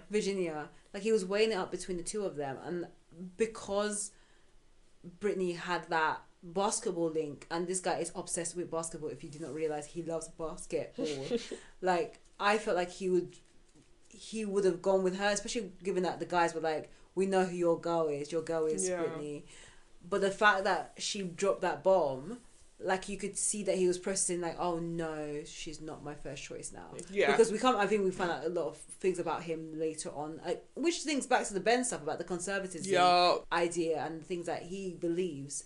But that was one of the things that I felt like, well, that's the reason, that's out of the picture. And the second thing was, one thing about Devin that he did with both Brittany and Virginia was like, I want you to open up. I can't really get with you unless you open up about, your past. Like, I think he wanted a Madison moment. He wanted a trauma dump. He wanted that space to be able to, like, tell me your deepest, darkest secret and I will share mine. Yeah, he basically didn't know how else to mention that information about his addiction. So he was like, if you say something now, then it's even Stevens. Yeah. But I don't think he was expecting this. Yeah, he said, no, this is not even Stevens. This is a bit too much. No. I thought you were going to cry about your dad or something. This is not what I was expecting. Exactly. And even when it came to Virginia's turn to, like, share her story, I can't remember what it was, but it definitely was not as deep as Brittany's revelation. Yeah, so Brittany takes a day and then comes back and is basically like, didn't really love the way that you reacted to that. I think she handled it really well, because I was worried that because I do think he handled it badly, and I was worried that she would just continue on that process with him basically being disgusted by her queerness. I was like, I just don't, even if you're not completely 100% like ready to deal with your queerness, it's not for someone else to make you feel bad about it. So I am glad that she just sort of was like, I don't think I'm for you, I don't think you're for me, and ended it. But it meant that Devin basically had to pick Virginia. And they see each other and they seem like they like each other. I don't know. I don't feel chemistry between the two of them, even though we had that really long pool scene where she's in the pool, then he goes up to her. Or were they having sex? I don't know. God. It was odd. Like, it really was such a long they have scene. a conversation later on about the pace at which they're going, and it gave, maybe these people haven't had sex yet. That's the thing. And also, I don't think it showed us them having sex. No, I think as people were thinking, were they doing something under the waters? If that makes sense. But also, I don't think they talk about it loads, but they both are Christian. Actually, no, they do. They talk about it when... Yeah, they're both led by their faith. Yeah, they're both led by their faith. And I think Devin and Virginia talk about it when they meet Devin's parents about how faith is important. So I was getting the impression like maybe they are saving themselves to the wedding. Especially, there was one time when Devin turned to Virginia and said, how do you feel about the physical pace of the relationship? Are you enjoying our kisses? And I was like, what?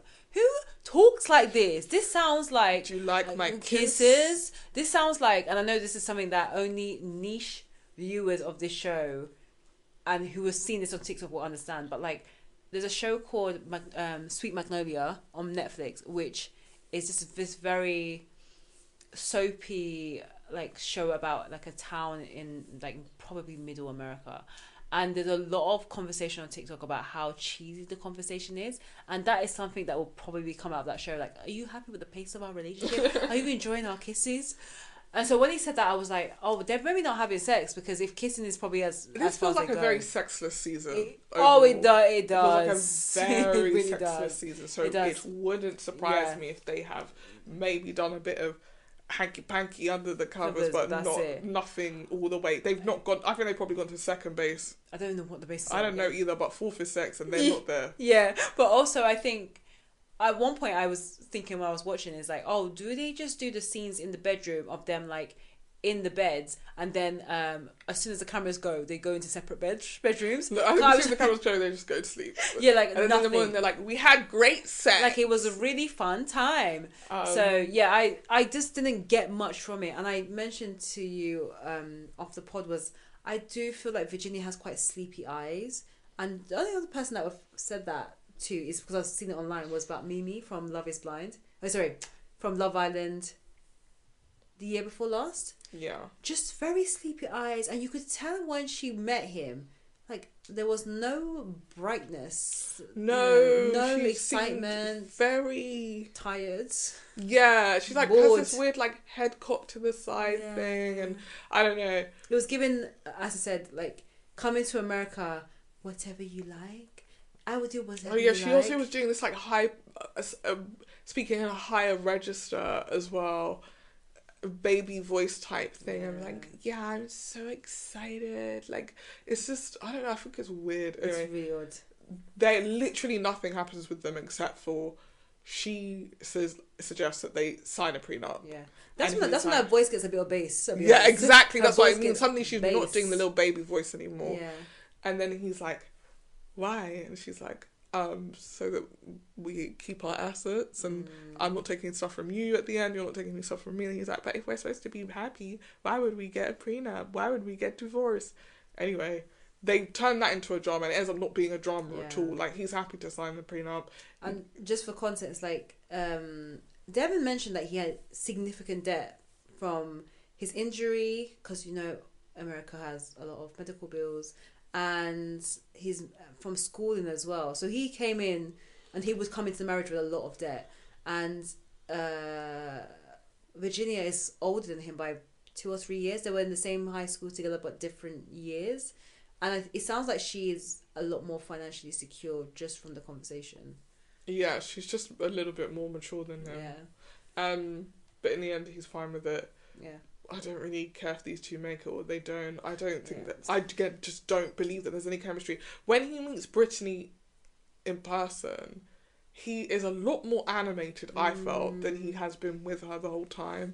And after that meeting, they go back to the house. No, after he meets her mum, after he meets Virginia's mum, they go back to the house, and she's like, you know, my mum was like, we should ask each other all the difficult questions now so that we're ready for the altar. And she asks him about his political leanings, and he essentially, the first thing out of his mouth is, I don't really care about that stuff. Again, when have we had that? These men who are able to just drift through life being like, it's not really a concern of mine. Americans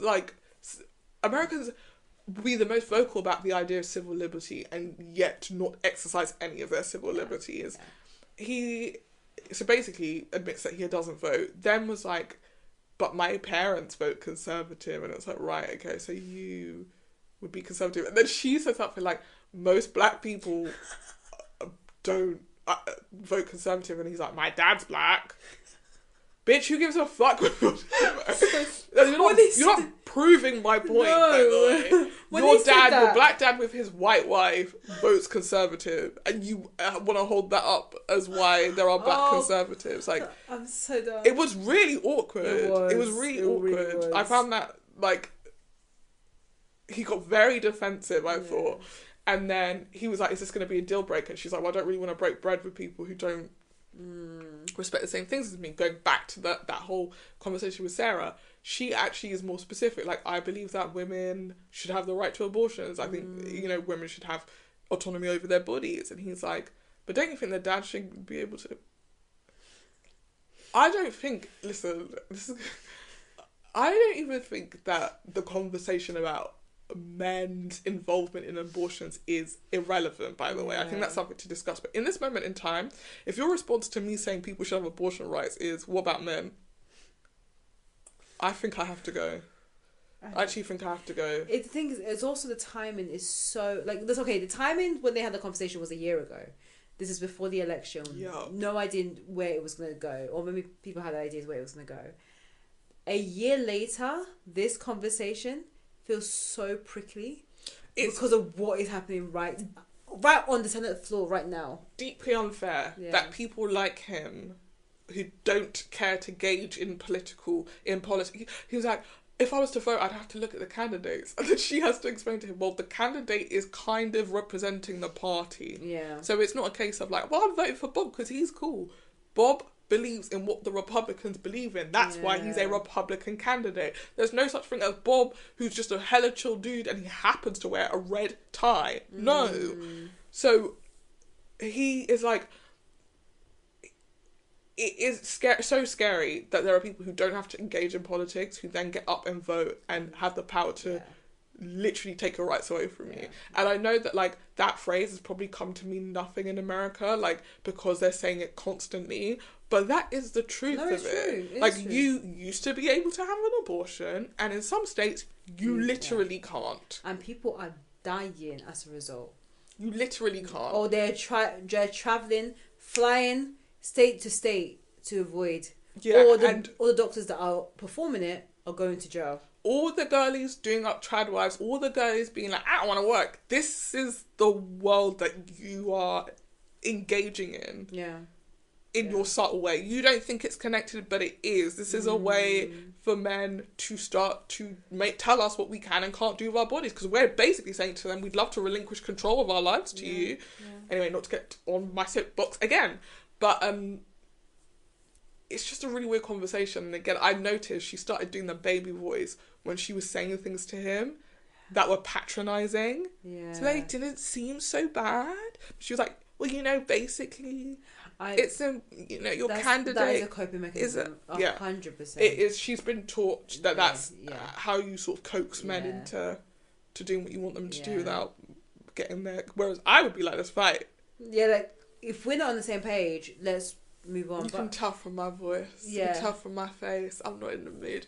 Again, I do think I'm with you. The timing of being about to go to sleep and trying to talk about stuff like this is really hard. But in that moment, I was like, I don't see what she sees in him because he's so lackluster. Yeah. He is literally a lukewarm glass of milk. But then she also... chocolate milk. Yeah, she also gives that as well. But I think she's a little bit quicker than he is. Same. Oh, 100% I do. I think her presentation is deliberate. I don't think his is. Yes, yeah. No, I do think... Because basically, his life is basketball, food...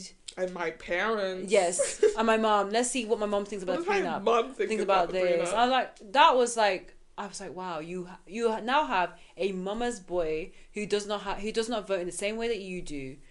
But in your house where you live. Exactly. But the only positives is that you're aligned on the face aspect. But that's pretty much it. Because also you don't really care that much about basketball. No.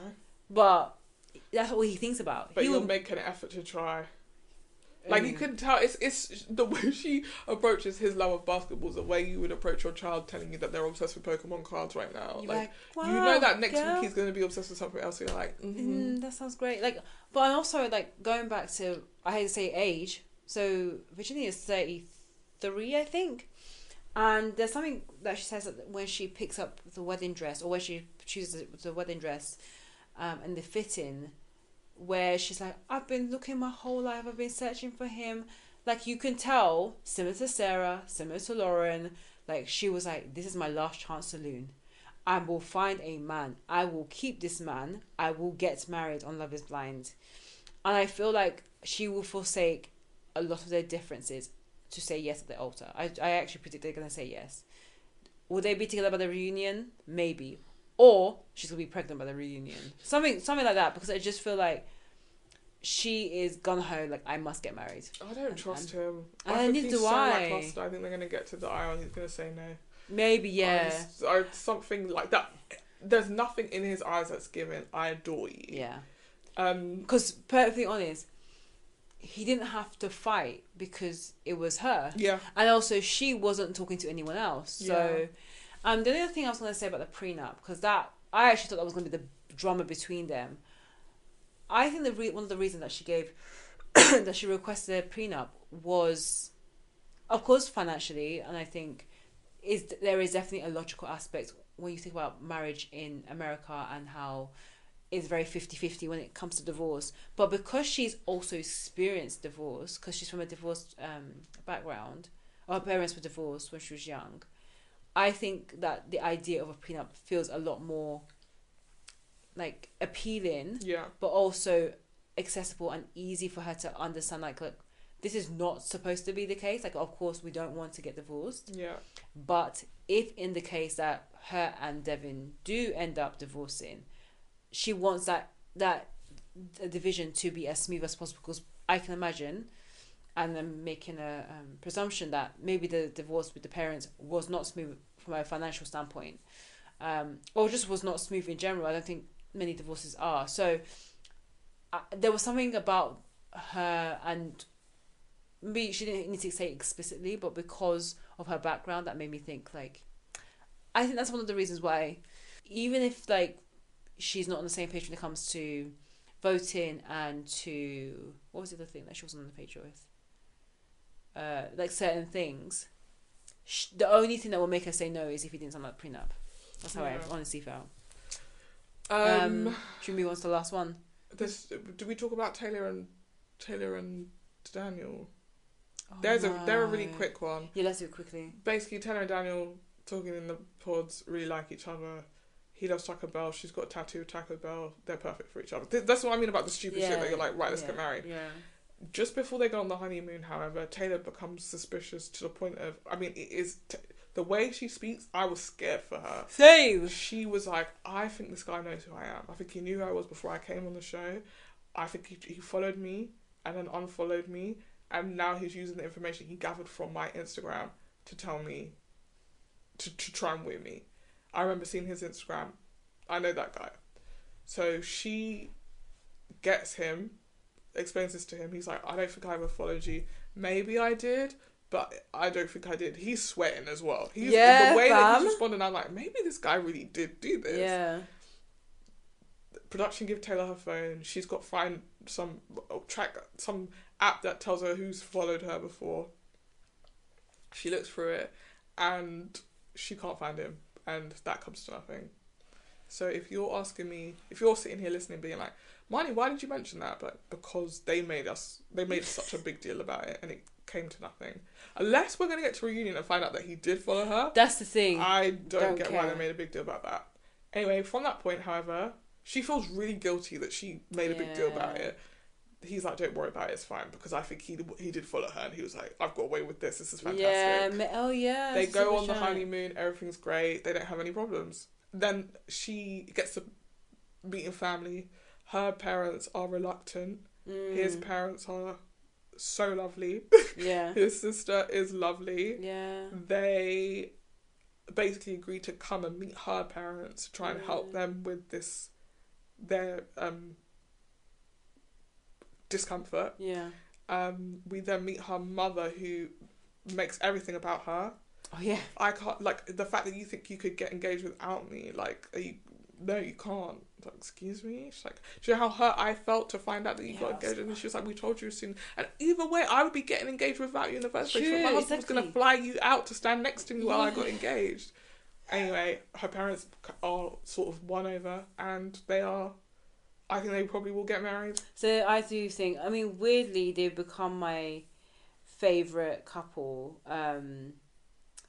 They've become my favourite couple because they just seem so unproblematic and quite, like, boring. But also, everything about it seems very easy. Even though she was like, oh, he's a bit shorter than I usually would go for. And even he said, oh, I went on this show because I'm short, and, sometimes people judge me about it. Yeah. He had good chat. Yeah, good chat. I think they get on very well. I feel that they connect really well. Even when they did a photo shoot with the Christmas, for the wedding favours, using the Christmas theme, and they wore the same dresses that they met in, I was like, it's actually quite sweet. They honestly do look like a couple where you could see these people in the street and get it. Like, the wife is insanely hot. It's much hotter than the dude. And the man is mid, he's punching. Yeah. And he adores her, and she loves being adored. Yeah. That couple reminds me of Bliss and her husband. Yeah. Bliss and her husband, because again, they started with a very, very rocky start because he picked someone else, and then they reconciled, and then now they're together. They had a little baby.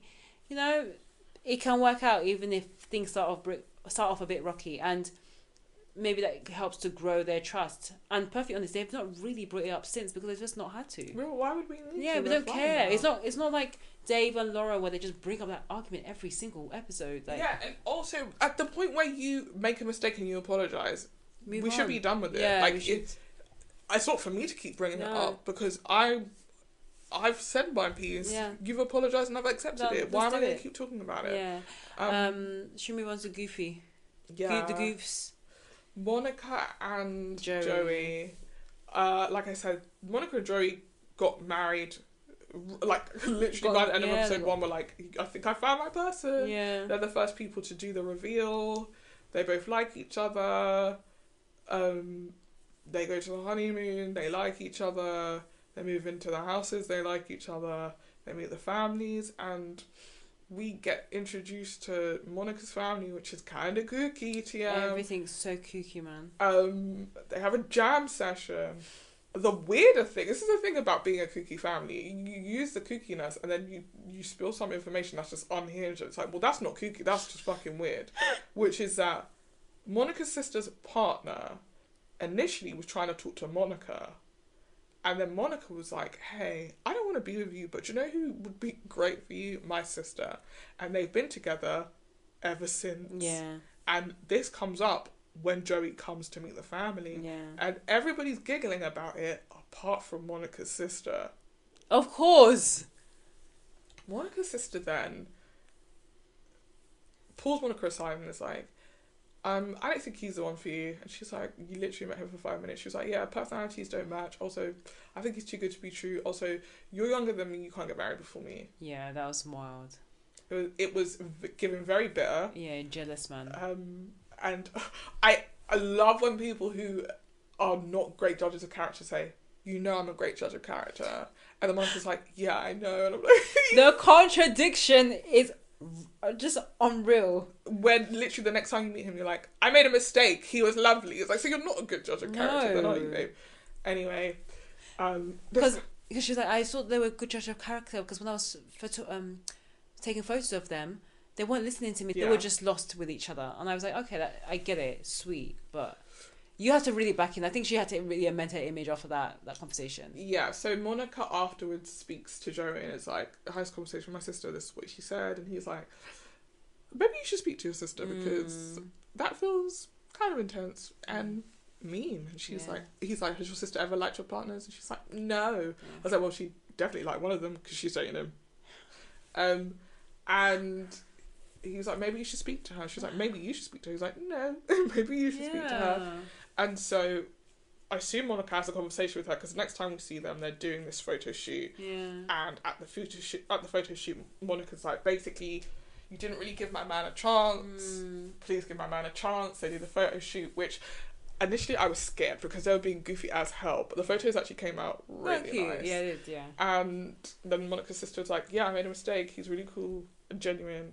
And then then he tells them to hug, which I thought was so funny. To be like, are you gonna hug your sister? And then they hug, and then they're like, we don't usually hug. I'm like, for this kooky ass family, you guys don't hug each other. I think the kookiness is some form of facade, because something must be. They probably hate each other. Oh, I forgot one of the reasons why she was like, he's not right for you. She's like, we like to nap. We're nappers. I thought she said we're knackers. I was like, does that mean like you like to talk a lot? Because he loves to talk. No, she said he's got a lot of energy and we like to nap. Bear in mind, I've been with this guy for 3 weeks. If that was the case, honey, I would know. You're not going to be the one to tell me that I like to nap. Also, does that make sense? Yeah, it's just nuts. Anyway. Again, older sister representation was not it wasn't given. One thing that comes up though that they really downplay is that Monica says anyway that Joey hasn't said anything about the marriage and life after the altar, which is making her a bit nervous. Again, whenever you see these two, they're laughing, they're holding hands, they genuinely look like they are having the best time.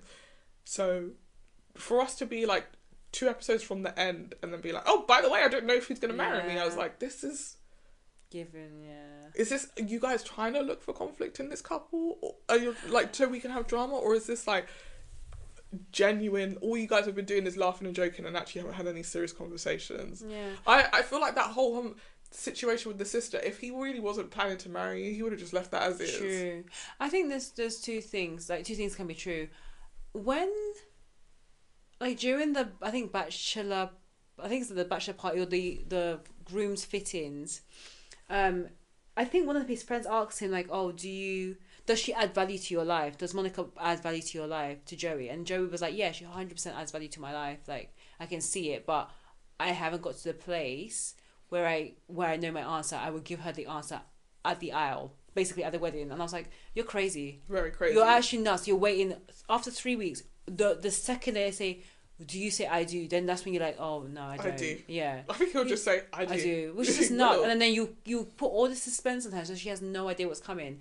But then the second thing that I felt watching them, even though I love their goofiness, and they definitely like when they did their reveal, I have to be honest. When I saw it, I was like, this is up there with one of perhaps some of the more awkward reveals. Yeah. Because it's like it was kooky. They were just laughing, and they're like.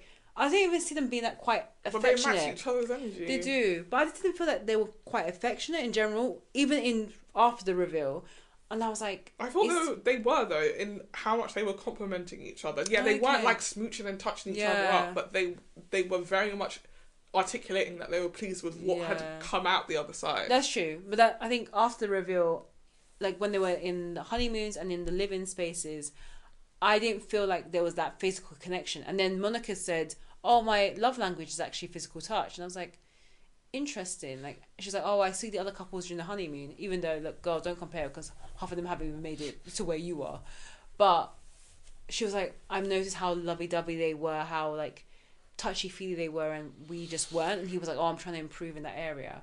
But I just didn't get that, like, initial, like, oh, they really, like, basically they like each other. However, I did feel like if they don't say yes to the altar, they probably will be the best of friends. Because I kept on getting friendship vibes from them. If he doesn't say yes to the altar, this entire season's been a waste of our time. 100%. Like, if you know that that's what's coming, I think the editors would have edited it a bit more that you felt like this was coming. But I have not trusted the editors this season. No, 100%. I agree with you. Like, they are not foolproof. Yeah. But it will just tell a very unsatisfying story for us to get to the end and be like, well... yeah. Well, if Monica and Joey are not the last couple to get married, then we know that it may be a no. But if they're the last couple in the episode, there is a yes. Sarah, but the person from the back that they show walking away is definitely Sarah, because I saw the back of her dress. Oh, was it? Yeah. 100%. So I thought, because she had dark hair. No, she didn't. Oh, she's not? Okay. Oh, okay. So, you know why? At that point, I was watching on 1.5 speed. That's okay, because they showed it in the previous episode, and then they showed it again here, and so I was like, I just want to see who it is, and it's Definitely. And you know how we know it's Sarah? Because you took half an hour of showing us her getting into her wedding dress when we to know what it looks like from the back. Crazy. It was her. Nonsense. So... But it was fine. Like, we already knew it was going to be her. Like, we knew it was a no. Like, it had to be a no. There was no way. The anticipation is not giving us. No. So.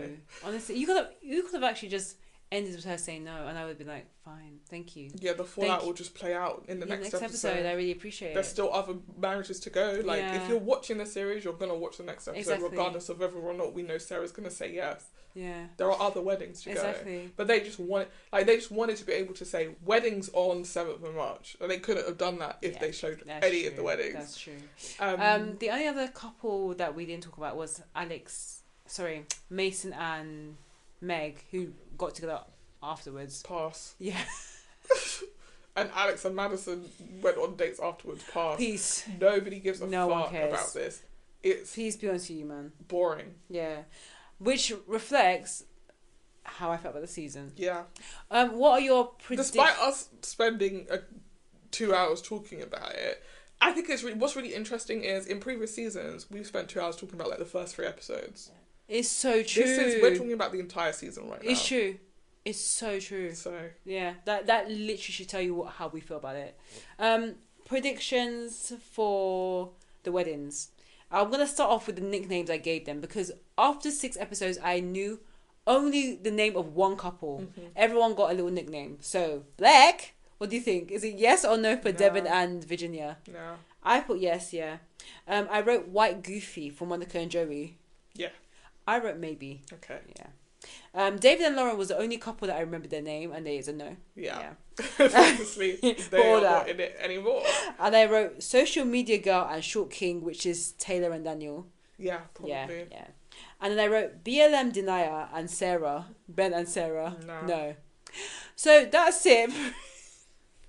It's a bit pathetic, isn't it? So pathetic. It's a bit pathetic. And then we're going to go to a reunion where these same people are going to be like, it's time for me to say my truth. It's like, nobody even cares about the drama enough to hear your truth. Actually, who do you think will be still together by the reunion?